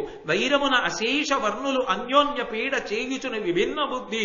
ఒక్కడొకని మేర ఉండక వర్ణ సంకరము చేయగలరు కలియుగమున. మార్కండేయ మహర్షి చెప్తూ అంటున్నారు, సత్యం అనేటటువంటి దాన్ని విడిచిపెట్టేస్తారు. సత్యం అంటే ఈశ్వరుడే, ఇంకేం లేదు. అందుకే సత్యం జ్ఞానం అనంతం బ్రహ్మ అని పేరు ఆయనకి. సత్యం శివం సుందరం అని పర్యాయ పదాలు పరమేశ్వరుడికి. సత్యం అంటే ఏమిటో కాదు పరమేశ్వరుడి. బాహ్యంలో సత్యం అంటే అబద్ధం ఆడకుండా ఉండడం. రెండూ వదిలేస్తారు. ఈశ్వరుడు ఉన్నాడని భయం ఉంటే కదండి అబద్ధం ఆడకుండా ఉండడం. అది లేదు కాబట్టి ఇది ఉండదు. కాబట్టి సత్యాన్ని విడిచిపెడతారు. సత్యాన్ని విడిచిపెట్టేసినటువంటి కారణం చేత ఆయుద్ధాయం తగ్గిపోతుంది. భగవంతుణ్ణి పట్టుకోవడానికి దూరం అయిపోయారు కాబట్టి వశులైపోతారు మృత్యువుకి. ఆయుర్దాయం తగ్గుతుంది. ఆయువు తగ్గిపోతే చదువుకోవడానికి సమయం ఉండదు, మంచి విషయాలు తెలుసుకోవడానికి అవకాశం ఉండదు, విద్య తగ్గిపోతుంది. విద్య తగ్గిపోతే మోహం ఎక్కువైపోతుంది. మోహం ఎక్కువైపోతే లోభం ఎక్కువైపోతుంది. అవిద్య, అవిద్యకి పర్యవసానం దాచుకోవాలన్న కోరిక పుడుతుంది, లోభం పుడుతుంది. లోభం చేత కామం పెరుగుతుంది. కామం వలన క్రోధం వస్తుంది. క్రోధము వలన వైరం పెరుగుతుంది. వైరము వలన ఒకడినొకడు పొడుచుకుంటాడు, చంపుకుంటాడు. ఈ చంపుకోవడంలో, ఈ క్రోధావేశాల్లో వాడి బిడ్డని వీడు, వీడి బిడ్డని వాడు వర్ణ సంకరాలు చేసుకుంటారు. వర్ణ మర్యాద ఉండదు. అక్కర్లేదని చెప్పి పెళ్లిళ్ళు చేసుకోవడం మొదలు పెడతారు. దాంతో వర్ణ సంకరం కలియుగంలో ప్రారంభం అవుతుంది. వర్ణమునకు గౌరవం ఇవ్వడం తగ్గించేయడం కలియుగంలో ప్రారంభం ధర్మరాజా. కాబట్టి భగవద్గీత శ్లోకంలో చెప్పినట్టు చెప్పుకొచ్చాడు మార్కండేయ మహర్షి. సత్యమునందు అనురక్తి, ఈశ్వరుని యందు అనురక్తి, అనృత భాషణమునందు మనకి అనురక్తి లేకుండా ఉండుట అన్న రెండూ పోతాయి. అదే మనం అబద్ధం ఆడకూడదు అన్న భయం పోతుంది. భగవంతుణ్ణి నమ్మాలి, పూనిక పోతుంది. ఈ రెండు పోతే ఆయుర్దాయం పోతుంది. ఆయుర్దాయం తగ్గిపోతే చదువుకునే అవకాశం పోతుంది. చదువుకునే అవకాశం పోతే మంచి విషయాలు తెలియవు. మంచి విషయాలు తెలియకపోతే అవిద్య వస్తుంది, అజ్ఞానం వస్తుంది. అజ్ఞానము వలన లోభం వస్తుంది, దాచుకోవాలనుకుంటాడు. దాచుకోవడం ఎందుకు? తనదిగా మిగుల్చుకుందామని. నిజానికి దాచుకున్నది తనది కాదు, ఇచ్చుకున్నది తనది. ఎందుకని? దాచుకున్నది శరీరం పడిపోయాక తనతో రాదు, ఇచ్చిందేదో తనతో వస్తుంది జీవుడితో. కాబట్టి లోభం పెరుగుతుంది. లోభం పెరిగితే కామం పెరుగుతుంది. నాకు ఇన్ని ఉన్నాయి కాబట్టి అని కోరికలు పెరుగుతాయి. కామం పెరిగితే క్రోధం పెరుగుతుంది. అవి రెండు అక్క చెల్లి. ఓ కోరిక పుడుతుంది, అది తీరకపోతే ఎవడి వల్ల తీరలేదో ఓ నేను ఎంచుకుని వాడి మీద కోపం మొదలు పెడతాడు. ఇక వాడితో గట్టి కోపం, దెబ్బలాట, కొట్టుకోవడం, చంపుకోవడం, చావడం, కక్షలు, కార్పణ్యాలు, నమ్మకాలు పోవడం, వర్ణ వ్యవస్థ శిథిలం అయిపోతుంది. అయిపోయి వర్ణ సంకరం అయిపోయి ఒక కులం వాడిని ఇంకో కులం వాడు వివాహం చేసుకోవడం మొదలు పెడతాడయా. అది కలియుగంలో ప్రారంభం. తర్వాత రసగంధ ద్రవ్యంబులు పసచెడు సస్యంబులు అల్పఫలములగు మహిం బసిపాడితరగు తరువులు కుసుమ ఫలంబులను గరము కొంచెంబులగును. కలియుగంలో ఉండేటటువంటి విశేషం ఏమిటంటే సుగంధ ద్రవ్యాల్లో ఉండేటటువంటి సుగంధం తగ్గిపోతుంది. అమ్మవారికి చందనాలంకారం చేద్దామని చెప్పి గంధం తీస్తే ప్రాంగణం ఎలా ఉండాలి? చందనం చెక్క అన్న పేరుతో మారుగుళ్ళు అమ్మేస్తారు. పసుపు అన్న పేరుతో అందులో ఏవో కలిపేస్తారు. మిరియాలు అన్న పేరుతో బొప్పాయి గింజలు అమ్మేస్తారు. కుంకము అన్న పేరుతో రసాయన ద్రవాలు కలిపేస్తారు. గంధం గుండ అన్న పేరుతో కొయ్యగుండి ఇచ్చేస్తే అది పరమేశ్వరుడికి కలిదేస్తుంటారు. కాబట్టి రసద్రవ్యములు ఏవి సుగంధ ద్రవ్యములు ఉంటాయో అవన్నీ కూడా పటుత్వాన్ని కోల్పోతాయి కలియుగంలో. అది గుర్తు. 2 పసచెడు సస్యంబులు అల్పఫలములగు ఇవ్వవలసినంత పంటని ఇవ్వవు, దిగుబడులు తగ్గిపోతుంటాయి. అలాగే మహిం పసిపాడి తరుగు ఆవుల పాలు తగ్గిపోతాయి. లోకంలో ఆవు పాలు తాగేవాళ్ళు తగ్గిపోతారు. ఆవుల్ని పెంచుకోవడం, ఆవు పాలు తాగడం తగ్గిపోతుంది. దాని స్థానంలో ఏం పెరుగుతాయి తెలుసా? కుక్కలు పెరుగుతాయి. ఇంటింటా కుక్క ఉంటుంది, ఏ ఇంటా ఆవు ఉండదు. నేను మీకు యథార్థం చెప్తున్నా కలియుగ లక్షణం. ఆవు వెళ్ళిపోతుంటే పెంటపోగు మీద ఏరుకుని ఆవు తినవలసి వస్తుంది. పెంటపోగు మీద తింటున్న ఆవుని కుక్కలు తరుగుతాయి. కుక్కలు తరుగుతుంటే ఆవు పరిగెడుతుంటుంది. యజమానులు చూస్తూ నించుంటారు కుక్కను తరవడం. వీధికి 50 కుక్కలుంటాయి, కుక్కల్ని ఏం చేయకూడదనే వాళ్ళు వస్తారు. ఆవు పాడైపోతోందని అడిగేవాడు ఉండడు. అది కలియుగ లక్షణం ధర్మరాజా. చూడాలా మనం? కాబట్టి ఆవులుండవు, ఆవు పాలు అక్కర్లేదు. ఆవు పాలు తాగితే మేధాశక్తి, ఆవు పాలు తాగితే పరదేవత యొక్క అనుగ్రహాన్ని పొందుతాడు. ఆవు పాలు తాగరు. అందరికీ గేదె పాల మీద అనురక్తి పెరుగుతుంది. కాబట్టి పసిబాడి తరుగు తరువుల కుసుమ ఫలంబులను గరము కొంచెంబులగును. చెట్లు పువ్వులు పళ్ళు ఎక్కువ పండవు, చాలా తక్కువ పండుతాయి. వసంత ఋతువు వచ్చిందనేటప్పటికీ మామిడి చెట్లకి కాయలు ఇలా వేలాడిపోతుండేవి. అసలు పూత మీద ఉండగానే ఓ రోజు రాజమండ్రి, ఓ రోజు పిఠాపురం, ఓ రోజు తుని, అలా గాలివానలు వచ్చి ఉన్న పిందెలన్నీ ఊడిపడిపోతుంటాయి. అసలు గట్టిగా 4 కాయలు దొరకవు, 4 పళ్ళు దొరకవు, పువ్వులు దొరకవు. ఎక్కడ పువ్వులు గట్టిగా పూజ చేసుకుందామంటే ఇన్ని పూలు దొరకడం గగనం. ఇంకా విచిత్రం ఏమిటంటే ఎవడైనా పూల మొక్క వేసుకుంటే పొరపాటున ఆ పూల మొక్కకి పూసినటువంటి పువ్వుని చూసే అదృష్టం యజమానికి ఉండనే ఉండదు. ఎందుకంటే మార్నింగ్ వాక్ అని పేరెట్టుకుని ఓ ఊచ, దానికి ఓ ఒంపు, ఓ ప్లాస్టిక్ కవరు పట్టుకుని చీకట్లో బయలుదేరుతాడు. ఏమిటి వాడి మార్నింగ్ వాక్ అంటే ఆ మొక్క వేసుకున్న యజమాని కొమ్మలు పైకుంటే పువ్వు, వీడి చెట్టు కాదుగా, వీడు పోయలేదుగా నీళ్లు, వీడిని జుత్తట్టుకు ఉంచితే తెలుస్తుంది వాడికి ఆ బాధ ఏమిటో. ఆ పైన ఇలా వేసి ఆ అంచు కొమ్మని కిందకి లాగేసి పళ పళ కొమ్మలు విరిగిపోతుంటే తెల్లవారకట్లా పువ్వులు కోసుకుని ప్లాస్టిక్ కవర్లో వేసి పట్టుకెళ్ళి ఈశ్వరుడికి పూజ చేస్తే ఇన్ని ఇళ్లలో దొంగతనం చేసి చెత్తెవరా అని పొంగిపోయి వీడికి వరాలు ఇస్తారు. కాబట్టి చెట్లకి పువ్వులుండవు, చెట్లకి కాయలుండవు, ఆ రోజులు వస్తాయి. పితృదైవత కార్యంబుల ఇతరేతర భక్తుల కుదురు. నేను యథార్థంగా చూశానండి ఈ విషయం, యథార్థంగా చూసా. ఒకసారి పితృదేవతలకి పెట్టవలసినటువంటి పిండాలు ఒకడికి పెట్టవలసిన పిండం ఇంకొకడు తినేయవలసిన అవసరం వస్తుంది. నేను ఒకసారి గై వెళ్ళాను. వెడితే గైలో పిండాలు వండి తీసుకొస్తూ ఉంటారు, ఇస్తూ ఉంటారు. ఒక ఆయనకని ఇచ్చారు, ఆయన ఏదో సంకల్పం చెప్పాడు, చేతిలో ఎప్పుడు అంతఃశత్రువు ఒకటి ఉంటుంది కదా సెల్, ఏదో మోగింది. అరే మధ్యలో లేచిపోవడం ఏమిట్రా, పితృపిండం పెడుతూ లేచిపోవడం ఏమిట్రా అని కూడా లేదు.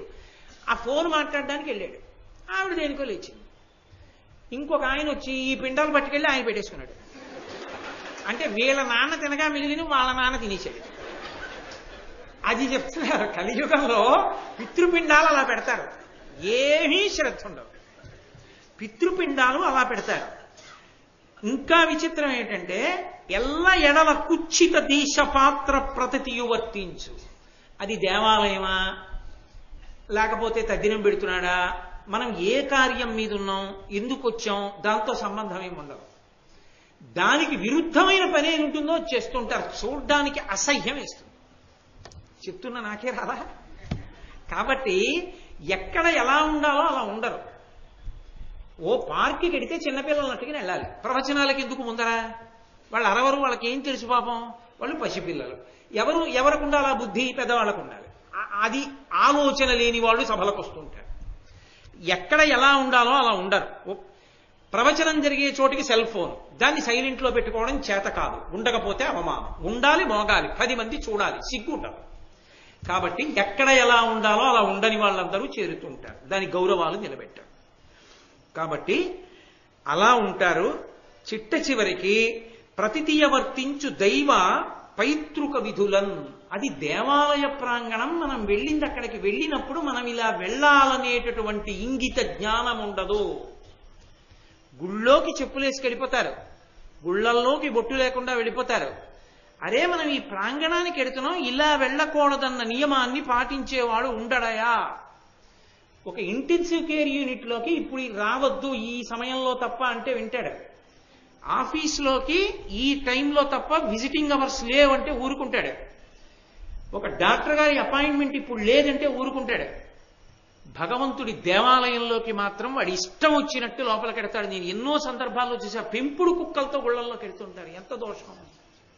కాబట్టి అలా అయిపోతుందా, అది కలియుగ లక్షణం. నేను ఎవరినో విమర్శిస్తున్నానని మీరు అనుకోవద్దు, నేను యుగ లక్షణాన్ని చెప్తున్నాను. బహుశా ఇవాళ నేను ఇది చెప్పాలని ఇలా ఉంది, నాకు అన్ని అలాంటివి కనపడ్డాయి. కాబట్టి అరులు మిగులుకొని రాజులు నరులకు ఎంతయును భయమునర్తురు, ధరణీసురులు గడగి వాణిజ్యము గరిశనమును చేయగలరు కలియుగ వేళం. రాజులు నిర్భయంగా ప్రజల సొత్తుని వాళ్లే దోచేసుకుంటారు. దోచేసుకుని ప్రజలు భయపడేటట్టుగా వాళ్ళు పరిపాలిస్తుంటారు. భయపడే వాళ్ళు ఎవరు ప్రభువులకు అంటే ధర్మమునందున్నటువంటి పిరికి ప్రజలు భయపడతారు. దోచుకునే వాళ్ళు ప్రభువులకి సన్నిహితులు ఉంటారు. అయి దోచుకునే వాళ్ళు దోచుకుంటూనే ఉంటారు. ఆఖరికి ధరణీసురులు కడగి వాణిజ్యము గరిసన, మన బ్రాహ్మణులు వ్యాపారాలు మొదలు పెడతారు. మొదలుపెట్టి బ్రాహ్మణుడు వర్తకం చేసుకుంటూ ఉంటాడు. బ్రాహ్మణుడు వేదం చదువుకోడు, వదిలిపెట్టేస్తాడు. అనుష్ఠానం చేసుకోడు, మంత్రజపం చేసుకోడు, అన్నీ వదిలిపెట్టి వ్యాపారం చేసుకుంటాడు. అది కలియుగ లక్ష్యం. చేయగలరు కలియుగ వేళం. అలాగే పాషండ దర్శన బహుళంబులయ్యడు వర్ణాశ్రమంబులు వసుమతీశ, తవిలి శరీరంబు దద్దయుబ్రోతురు పుణ్య ఫలంబులు బొంకులనుచు, కాలంబుతో కూడా కలుగవు వానలు పొల్లులై బీజములు ఒలిసిపోవు, క్రయ విక్రయంబుల కపటంబు తరచకు కడగి ఇల్లడ సొమ్ములడచికొండ్రు, సాధుచరితులైన జనులు దుర్గతుల రోగముల తెగులురు, అల్పకాలమునన పాపవరులు అగ్గు పరమాయువునను అరోగతయు సిరియు పొందగాంతురెండు. ఎవడ్రా వేదం గురించి చెప్పింది? ఆ వేదం అవన్నీ ఉండవండి.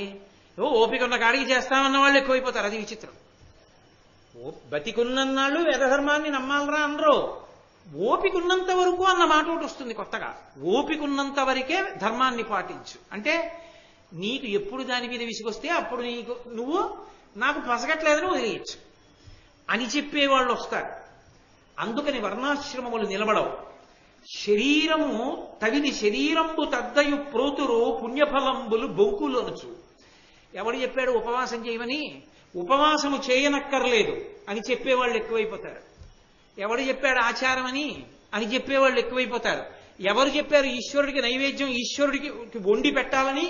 స్వీట్ స్టాల్లో ఓడి కొనేసుకోగా మిగిలిన కాజాలు తెచ్చి నైవేద్యం పెట్టించని చెప్పేవాళ్ళు వస్తారు. కాబట్టి ఇలాంటివన్నీ ప్రబలిపోతాయి లోకంలో. ఎక్కడ ఆచారం అన్న మాట ఉండదు. పుణ్యఫలాన్ని సంపాదించుకోవడానికి శరీరాన్ని కష్టపెట్టరు, ఎవరు ఆచారాన్ని పాటించడానికి కష్టపడరు. ఎవడు పడతాడు ఇవన్నీ అంటారు. వదిలిపెట్టేసి శరీరం సౌఖ్యంగా ఉంటే చాలు, అన్నీ అయిపోవాలి, శరీరం సుఖంగా ఉండాలి, పుణ్యాలన్నీ వచ్చేయాలి. అలాంటి కొత్త కొత్త మార్గాలన్నీ లోకంలోకి రావడం మొదలు పెడతాయి. దానికి తోడు కాలంబుతో కూడా కలుగవు వానలు, పడవలసినప్పుడు వాన పడదు, పడకూడనప్పుడు వాన ఆగదు. అలాగే పుల్లులై బీజములు ఒలిసిపోవు, వ్యవసాయదారుడు విత్తనాలు అనుకుని వేస్తాడు, ఒక్క విత్తనం మొలకెత్తదు, అవన్నీ పుల్లు విత్తనాలే, అలాంటివి బయలుదేరుతాయి లోకంలో. క్రయ విక్రయంబుల కపటంబు దరచగో, అమ్మకంలో కొనుగోల్లో రెండిటిలోనూ మోసానికే ప్రాధాన్యం ఉంటుంది తప్ప త్రికరణ శుద్ధిగా వ్యాపారం చేస్తే నువ్వేం పైకొస్తావనేటటువంటి వ్యాపారాలే తయారవుతాయి.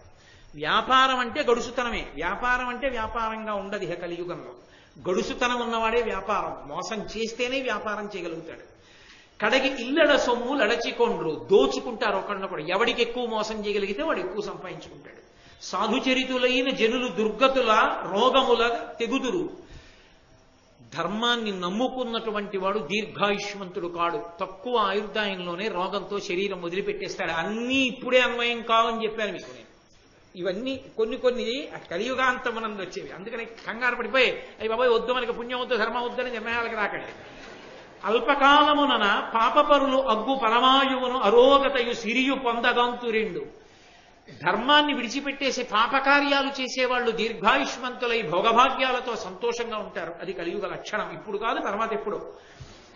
వనితా దుర్బల దీన బంధు జన సర్వస్వాపహారులు, సుహృజ్జన మాతా పితృపుత్రు హంతలు, ఎదురుచ్ఛా కర్మశీలుర్ ధరం జన సంపూజితులై చరింతురు, వినష్ట శ్రీకులై విప్రులా జనులంచేరి పరిగ్రహించ దరవజ్ఞా పూర్వ దుర్విత్తముల్. లోకంలో నిర్భయంగా తల్లిని చంపేసేవాడు, తండ్రిని చంపేసేవాడు, బంధువుల్ని చంపేసేవాడు, బిడ్డల్ని చంపేసేవాడు, ఎవణ్ణి ఎంత మోసమైనా చేసేసి వాడిష్టం వచ్చినట్టు వాడు ప్రవర్తించడమే తప్ప వాడి ప్రవర్తన ఒక శాసనానికి ఒక శాస్త్రానికి కట్టుబడినటువంటి జీవితం గడిపేటటువంటి వాళ్ళందరూ లోకంలో పెద్దవాళ్ళని కీర్తింపబడడం మొదలు పెడుతుంది. ఏ విధమైన సిగ్గు లజ్జ లేకుండా బ్రాహ్మణులు వెళ్ళి ఆశీర్వచనాలు చేసి మరీ డబ్బులు తెచ్చుకుంటారు. కోరి కోరి వెళ్ళి ఆశీర్వచనాలు చేస్తారు. వాళ్ళు వచ్చిపోనే ఆశీర్వచనాలు అడిగితే చేయడం కాదు, వీళ్లే పెడతారు, వెళ్ళి ఆశీర్వచనాలు చేస్తారు, చేసి డబ్బు తెచ్చుకుంటారు భయపడి, రేపు వాళ్ళ వలన జరగవలసిన ఉపకారాలు జరగవని. అది కలియుగ లక్షణం ధర్మరాజ. ధరణీ రక్షణమాచరింపక నృపుల్ దర్పంబునన్ పశ్యతోహరులై సాధులతోచి, చేకురు తదీయ స్త్రీధన క్షేత్రముల్ హరియింపంగలవారు, దారుణతరంబై పెళ్ళు చెల్లుం పరస్పర వైరంబు, ధరాతలేంద్రులకు విశ్వప్రాణి నాశంబుగన్. క్షత్రియులైనటువంటి వారు, రాజులైనటువంటి వారు భూమిని పరిపాలించారు. వాళ్ళు అన్నీ విడిచిపెట్టేసి రాజ్య పరిపాలన, బలహీనుల్ని రక్షించడం ఇలాంటివన్నీ విడిచిపెట్టేసి సాధు పురుషుల్ని దోచుకోవడానికి వాళ్ళు కూడా సిద్ధపడిపోయి వాళ్ళు కూడా అటువంటి పనులు చేయడం మొదలుపెట్టి స్త్రీని, ధనాన్ని, భూమిని, గోవుల్ని అన్నిటినీ అపహరించడం మొదలు పెడతారు. ఒకళ్ళకి వైరాలు పెరిగిపోతాయి. దానివల్ల విశ్వ ప్రాణి నాశనం జరుగుతుంది. ఎక్కడ చూసినా అభద్రతాభావమే. ఈ స్థలం నాది అని నమ్మకమే ఉండదు, ఎవడెవడికి రిజిస్టర్ చేసేస్తాడో తెలియదు. ఈ ఇల్లు నాది అని నమ్మకం ఉండదు, అద్దెకిస్తే పుచ్చుకున్నవాడు ఖాళీ చేస్తాడని నమ్మకం ఉండదు. కాబట్టి ఎవడు ఏది పొంది ఉన్నాడో తెలియదు. ఎవడు బాగా మోసం చేసి ధైర్యంగా నిలబడి కాపక్షానికి నిలబడగలడో వాడే యజమానవుతాడు. కలియుగంలో ఆ లక్షణాలు ప్రవర్తిస్తాయి. సుతుడు అవమానించు జనకుని, పతి అవమానించు భార్య, పడతులు పతులన్ మతి ఒండురువులు మెచ్చక సతతము జరిగింతురిష్ట సంచారములన్. కొడుకు తండ్రిని అవమానిస్తాడు.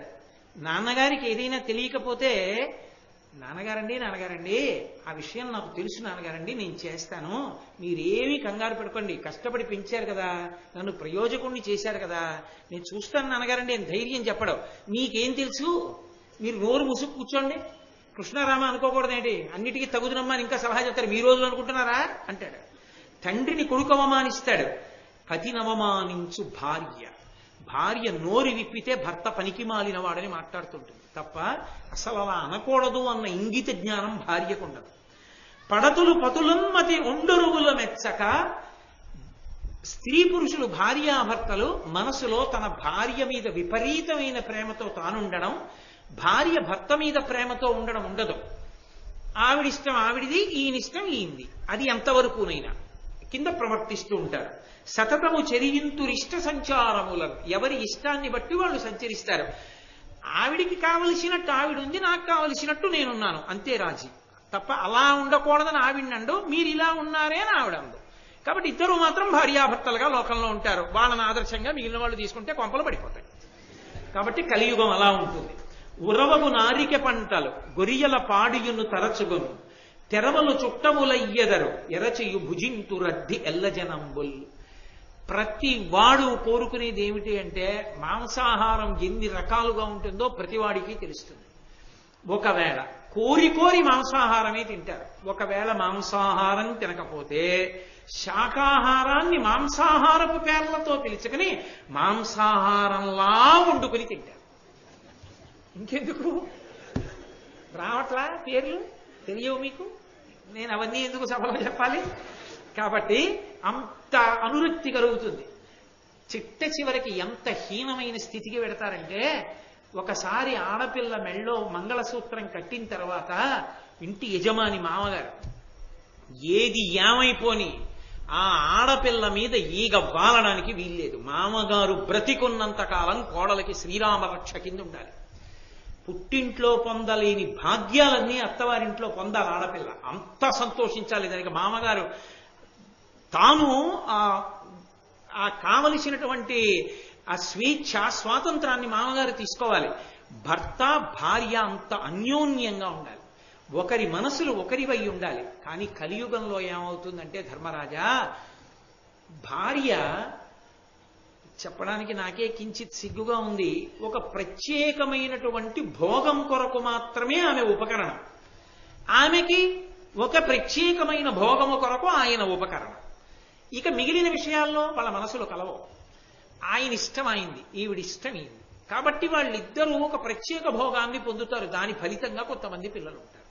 తప్ప వాళ్ళు ఒకరి మనసులు ఒకరైన వారు కారు. భోగం కోసం కలిసి ఉంటారు. ఒక్కొక్కసారి అది కూడా గాడి తప్పుతారు. మంచి పంటలన్నీ అందరూ వదిలేస్తారు.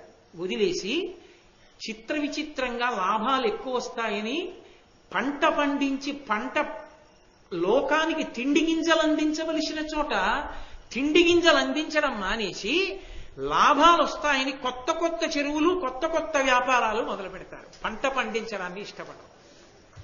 కొత్త రకాల పంటలు మొదలు పెడతారు. ఆ పంటలు వేయడం మొదలు పెడతారు. కాబట్టి అలాగే గొర్రెల పాడుయును తరచగొను. ఆవుల పాలు ఎవ్వరికీ అక్కర్లేదు. గొర్రె పాలు శ్రేష్టమని గొర్రె పాలు తాగే రోజులు వస్తాయి. ఎక్కడ చూసినా గొర్రెల పాలు అమ్ముతారు రాబోయే రోజుల్లో. కాబట్టి అలా ఉంటుంది. తాకట్టు ఏదైనా ఎవరైనా పెట్టారా, ఇక ఆ తాకట్టు మళ్ళీ తిరిగి ఇచ్చేవాళ్ళు ఉండరు. తాకట్టు పెట్టిన వస్తువుని తనదిగా లాగేస్తాడు అవతలవాడు. కాబట్టి ఇలా ఉంటాయా 16 వర్షముల్ పరమాయువయ్యడు ధరణీశ కలియుగాంతమున వినవే. కలియుగాంతం దగ్గరికి వచ్చేసిందని గుర్తేమిటంటే, పురుషుడి యొక్క గొప్ప ఆయుర్దాయం. చాలా కాలం బతికాడండి అని పేపర్లో ఫోటో వేయాలంటే 16 ఏళ్లు బతుకుతాడు. కాబట్టి 7-8 ఏండ్ల ప్రాయంబున ప్రజలుద్భవింతురు భామినులకు. మహా అయితే 7 తప్పితే 8 ఏళ్లకి పిల్లలు పుట్టడం మొదలవుతుంది ఆడపిల్లలకి. ద్రవ్య విహీనులై దాత యొక్కడు లేక అన్యోన్య తస్కరులు అగుదురెండు. దానం చేసేవాడన్నవాడు లేక దొంగతనం ఒక్కటే ఉంటుంది లోకంలో. ఎరిగెడు వారును ఎంతయు క్రూరులై చెనసి పాపంబు చేసెదరు సూవే. తెలుసున్నవాడు తెలియనివాడు ఎవడైనా సరే క్రూరత్వంతో పాపమే చేస్తూ ఉంటారు. అన్న విక్రయంబునురంతురు అఖిల జనులు. అందరూ అన్నాన్ని నమ్ముకుని బతకడం మొదలు పెడతారు. ప్రతి చోట ఎక్కడికి వెళ్ళండి అన్నాన్ని అమ్మడం ప్రారంభమవుతుంది. అతిథిని పిలిచి అన్నం పెట్టే వాళ్ళు ఉండరు. ఆఖరికి పసిపిల్ల తినే అన్నానికి కూడా వెలకట్టి అమ్ముతారు. బేబీ మీల్ అని వింటారా? అలా ఏమీ తెలియనట్టు నేనే చెప్తున్నట్టు చూస్తారే. కాబట్టి అన్న విక్రయమునంతు రఖిల జనులు వేద విక్రయులగుదురు విప్రవరులు. వేదాన్ని అమ్మేస్తారు బ్రాహ్మలు. పణ్యయోనులయగుదురు పద్మముఖులు. బాగా అందంగా ఉన్న ఆడది అంటే ఎంత ఎక్కువ డబ్బిస్తే అంత తక్కువ బట్ట ఒంటి మీద ఇంచుకొని మానాన్ని నమ్ముకుంటుంది. అంతకన్నా ఇక చెప్పడం నాకు సాధ్యం కాదు. అంత మర్యాదతో మాట్లాడాలి వేదిక మీద కూర్చున్నప్పుడు, కాబట్టి చాలు. కష్టతరమైన ఎక్కలి కాలవేళ, కలికాలంలో అంత కష్టతరంగా ఉంటాయి జీవితాలు, నిస్సిగ్గుగా ప్రవర్తిస్తూ ఉంటారు జనులు. శృతి ధర్మంబు, ఈ పద్యానికి నేను వ్యాఖ్యానం చెయ్యను అసలు, మీరు ఆ పద్యం చదువుతుంటే మీరు పట్టేసుకోగలుగుతారు. శృతి ధర్మంబులు శూద్రులు ప్రతిభం చెప్పంగా వినుచు బ్రాహ్మణ జాతులు ధృడిసెరి తత్సేవకులై యతినింద కర్మకారులయ్యదరధిప. నేను ఇంకెందుకు చెప్పాలి, మీకు అర్థమైపోయి ఉంటుంది కాబట్టి వ్యాఖ్యానమే చెయ్యక్కర్లేదు, మీరు రోజు వింటున్నవి చూస్తున్నవేగా.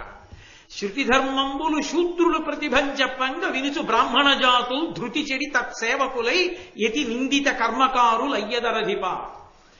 గురుకొనియాడడు శిష్యుడు గురుడును శిష్యునిడ వంచకుండగు మది ఒండరులు ఒల్లరు బంధువులు పారిబొరి గరవులకు ప్రజకు పొడమును భయములు. గురువు గారిని శిష్యుడు పొగడ్డు, శిష్యుణ్ణి గురువు ప్రేమగా చూడడం, ఒకళ్ళ మీద ఒకళ్ళకి మనసులో ప్రేమ ఉండదు, బంధువులంటే ఎవ్వరికీ ఇష్టం ఉండదు, ఎక్కడ చూసినా ఎవరు చూసినా భయంతో ఉంటారు, అభద్రతాభావంతో ఉంటారు. ఉన్నది ఉంటుందా లాగేసుకుంటారా ఈ భయంతోనే ఉంటారు. నాకున్నది ఉంటుంది అన్న ధైర్యంతో ఎవరు ఉండరు కలియుగంలో. ఇప్పుడే వచ్చిందని నేను చెప్పట్లేదు, రాబో కాలంలో అంటే కొంత ఊరట కదూ. కాబట్టి దేవతాయతనంబులున్ జగతీసురావసధంబులున్ పావనాశ్రమ భూములున్ చెడి పాడగున్ శుభవృక్షవల్లీ వనంబులు నాశముందు కలి ప్రచారమునందు దుస్త్రీ విహారము మద్యపానము చెల్లు బెల్లుగా నెల్లడం. కలియుగం బాగా ఎక్కువ అవుతోంది కలి ప్రభావం అని గుర్తు ఏమిటంటే దేవాలయాలు పాడుబడిపోతాయి. దేవాలయ ప్రాంగణాలు పెద్ద పెద్ద ప్రాంగణాల్లో ఉన్న దేవాలయాల్లో తుడిచేవాళ్ళు, మొక్కలు వేసేవాళ్ళు, వాటికి నీళ్లు పోసేవారు, పువ్వులు కోసి దండగుచ్చి దేవుడికి ఇచ్చేవాళ్ళు ఉండరు. పెద్ద పెద్ద ముళ్ల కంపలతోటి డొంకలతోటి దేవాలయ ప్రాంగణాలు పెరిగిపోతే ఆ దేవాలయ అర్చకులు ఆ డొంకల్లోనే ఇల్లు కట్టుకుని గుడిని నమ్ముకున్నందుకు వాసం చేస్తూ ఉంటారు. ఆయన్ని పట్టించుకునేవాడు ఉండడు, గుడిని పట్టించుకునేవాడు ఉండడు. ఆఖరికి గుడిలో ధూపదీప నైవేద్యాలకి అర్చకుడు 10 మందిని ఆశ్రయించవలసి వస్తుంది. అయ్యా మీరేమైనా ఇస్తే దీపం పెడతానండి గుళ్ళో అని అడిగే రోజులు వస్తాయి.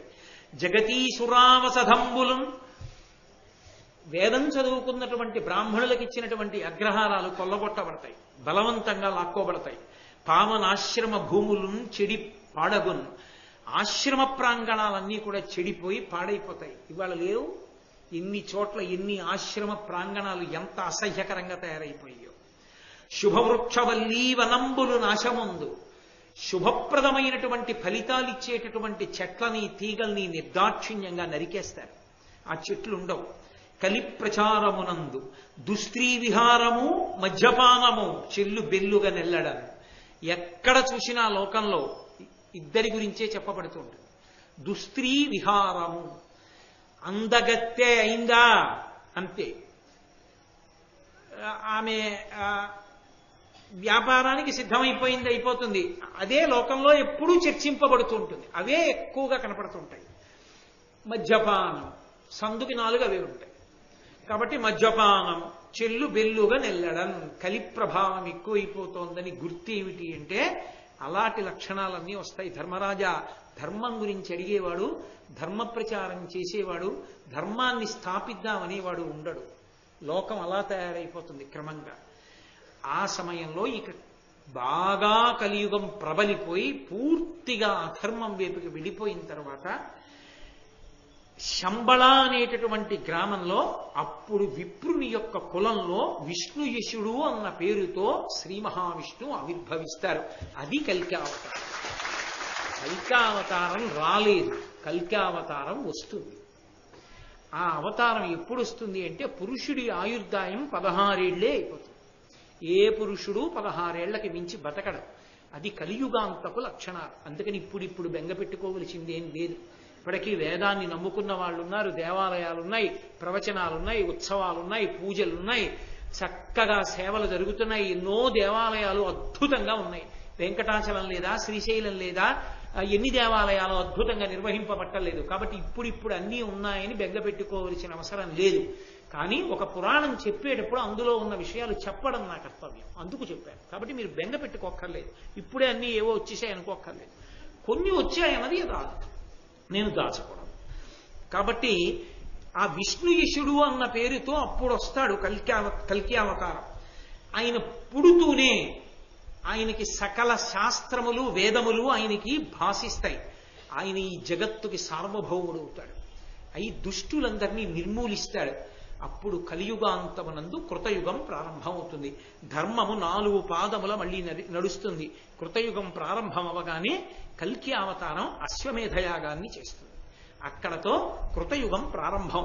కాబట్టి ధర్మరాజా, యుగాలు ఎలా ఉంటాయి, ప్రళయం ఎలా ఉంటుంది అని అడిగావు కదూ. ఇన్ని యుగాలు చూసిన వాణ్ణి కనుక రాబోయేది కలియుగం కనుక ఆ కలియుగం ఎలా ఉంటుందో కూడా నీకు చెప్పాను. ఒంటి పాదం మీదే ధర్మం ఉంటుంది అన్నాను కాబట్టి దాని లక్షణం ఎలా ఉంటుందో నీతో చెప్పాను. ధర్మరాజా, నీతో ఒక్క మాట చెప్తాను, బాగా జ్ఞాపకం ఉంచుకో, ఎప్పుడూ దీన్ని పాటించు అని. ధరణీసురులకు ఎప్పుడు గర నిష్టము చేయుమయ్య కౌరవ వంశోత్తర విప్రుల సంతుష్టింబరసిన ఏకురు అశేష పుణ్యఫలంబుల్. బ్రాహ్మణుడు కనపడితే గౌరవించడం నేర్చుకో, బ్రాహ్మణుడు కనపడితే నమస్కరించడం నేర్చుకో. దాని వలన నీకు సకల ఫలములు కలుగుతాయి. ధర్మరాజా, బ్రాహ్మణుడంటే ఎంత విశిష్టమైన వాడో నీకు ఆఖ్యానం చెప్తాను.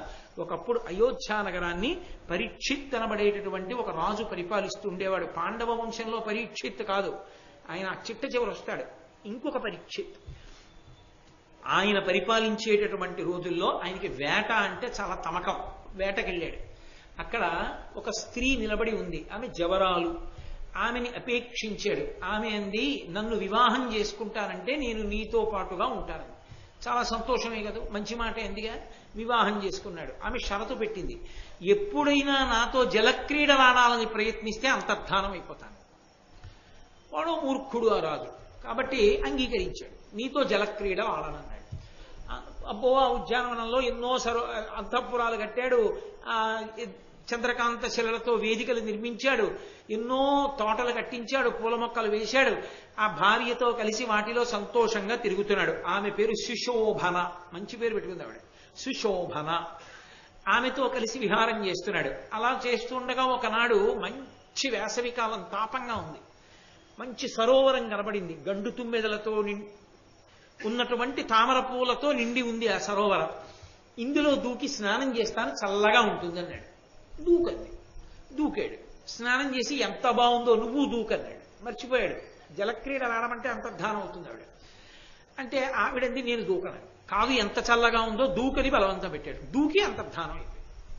ఇక 7 పనులు పెట్టాడు.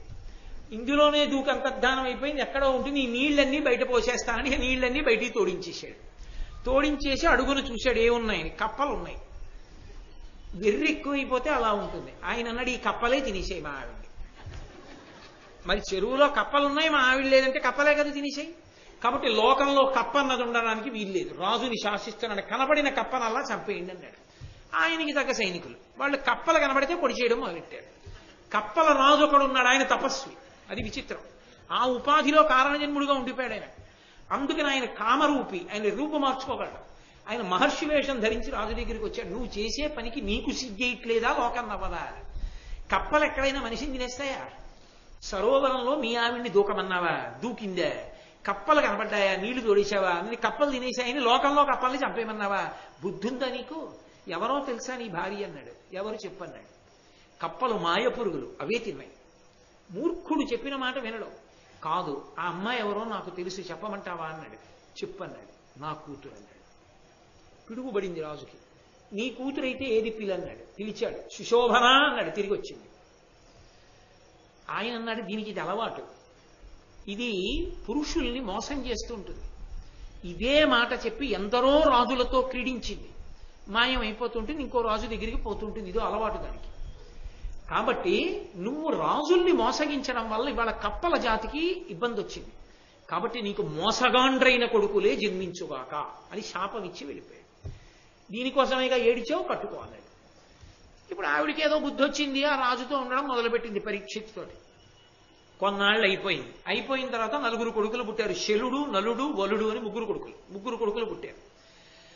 రాజు కొంతకాలం అయిపోయిన తర్వాత రాజ్య పరిపాలన ఆపేసి ఇంకా ఆయన వానప్రస్థానికి వెళ్ళిపోయాడు. పెద్ద కుమారుడైనటువంటి శలుడు రాజయ్యాడు.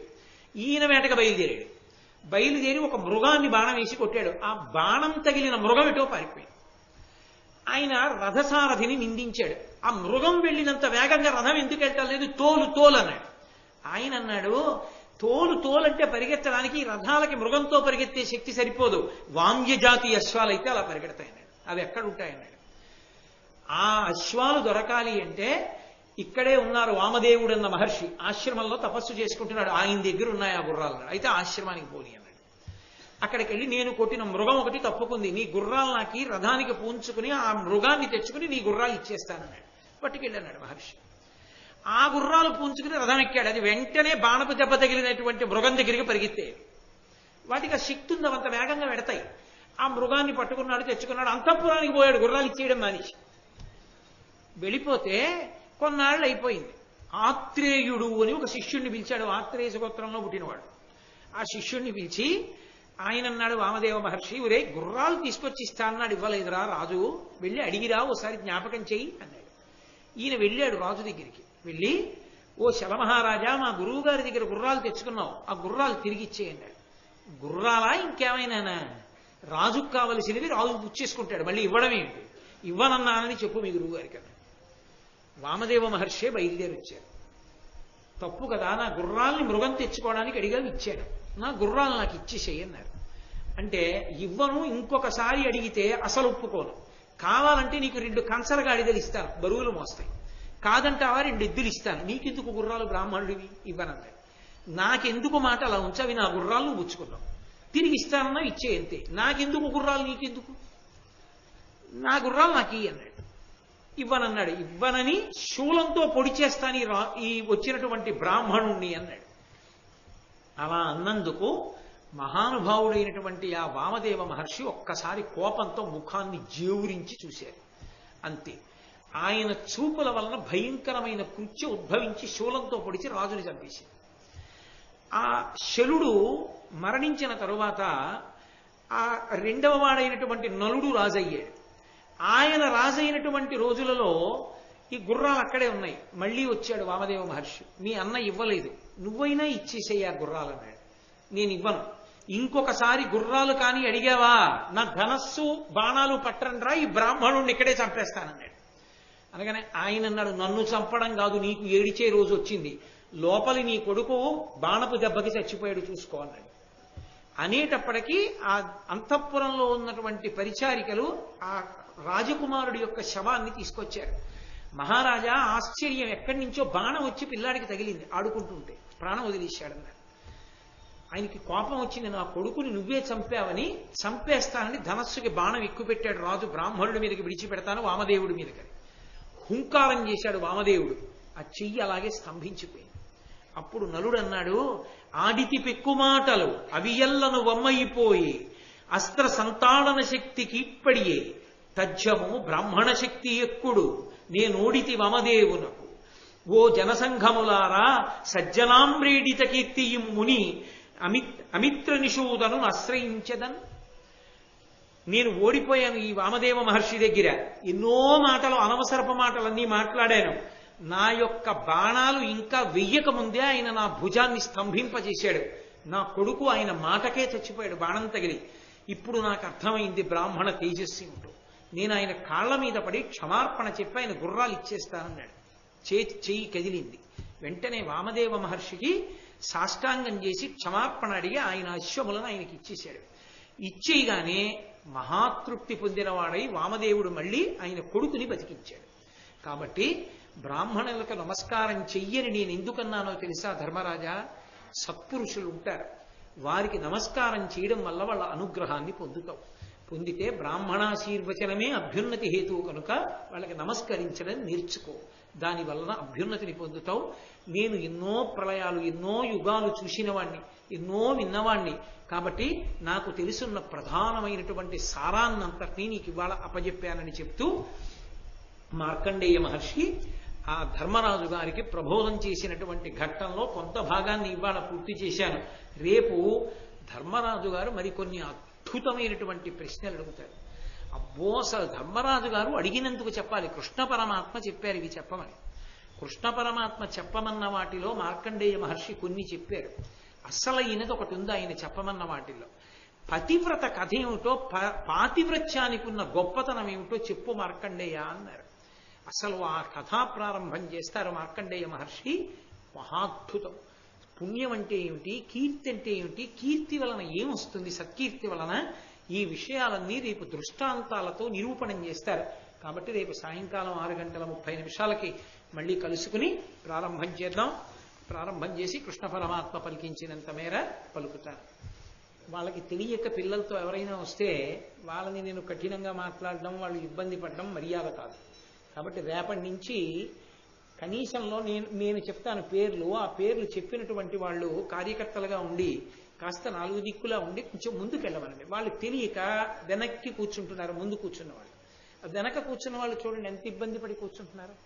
ఒక సభ అన్నప్పుడు దాన్ని నిర్వహించేవాడు ఒకడు ఉండాలి. నేను వచ్చి కూర్చుని నేను ఉపన్యాసం చెప్పి వెళ్ళిపోవడం కాదు, కూర్చునే వాళ్ళ సౌకర్యం కూడా ఆలోచించవలసి ఉంటుంది. కాబట్టి ఒక 4 ఉండండి.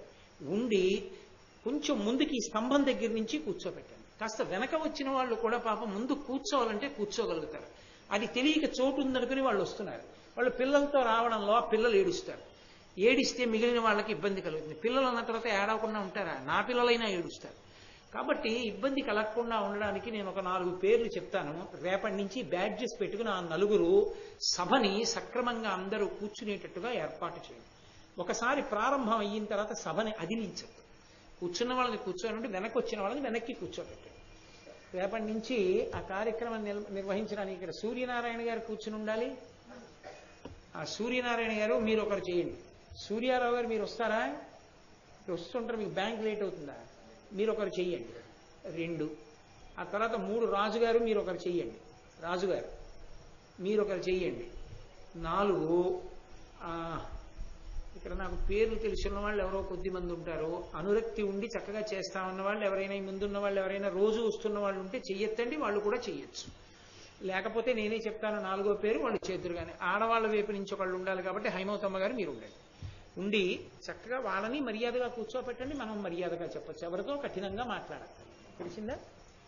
మంగళాశాసనపరైః పదాచార్య పురోగమైః సర్వైశ్చ పూర్వైరాచార్యైః సత్కృతాయాస్తు మంగళం. మంగళం కోసలేంద్రాయ మహనీయ గుణాత్మనే చక్రవర్తి తనూజాయ సర్వభౌమాయ మంగళం. ఉమాకాంతాయ కాంతాయ కామితార్థప్రదాయినే శ్రీగిరీశాయ దేవాయ మలినాథాయ మంగళం. సర్వం శ్రీ ఉమామహేశ్వర పరబ్రహ్మార్పణమస్తు. స్వస్తి.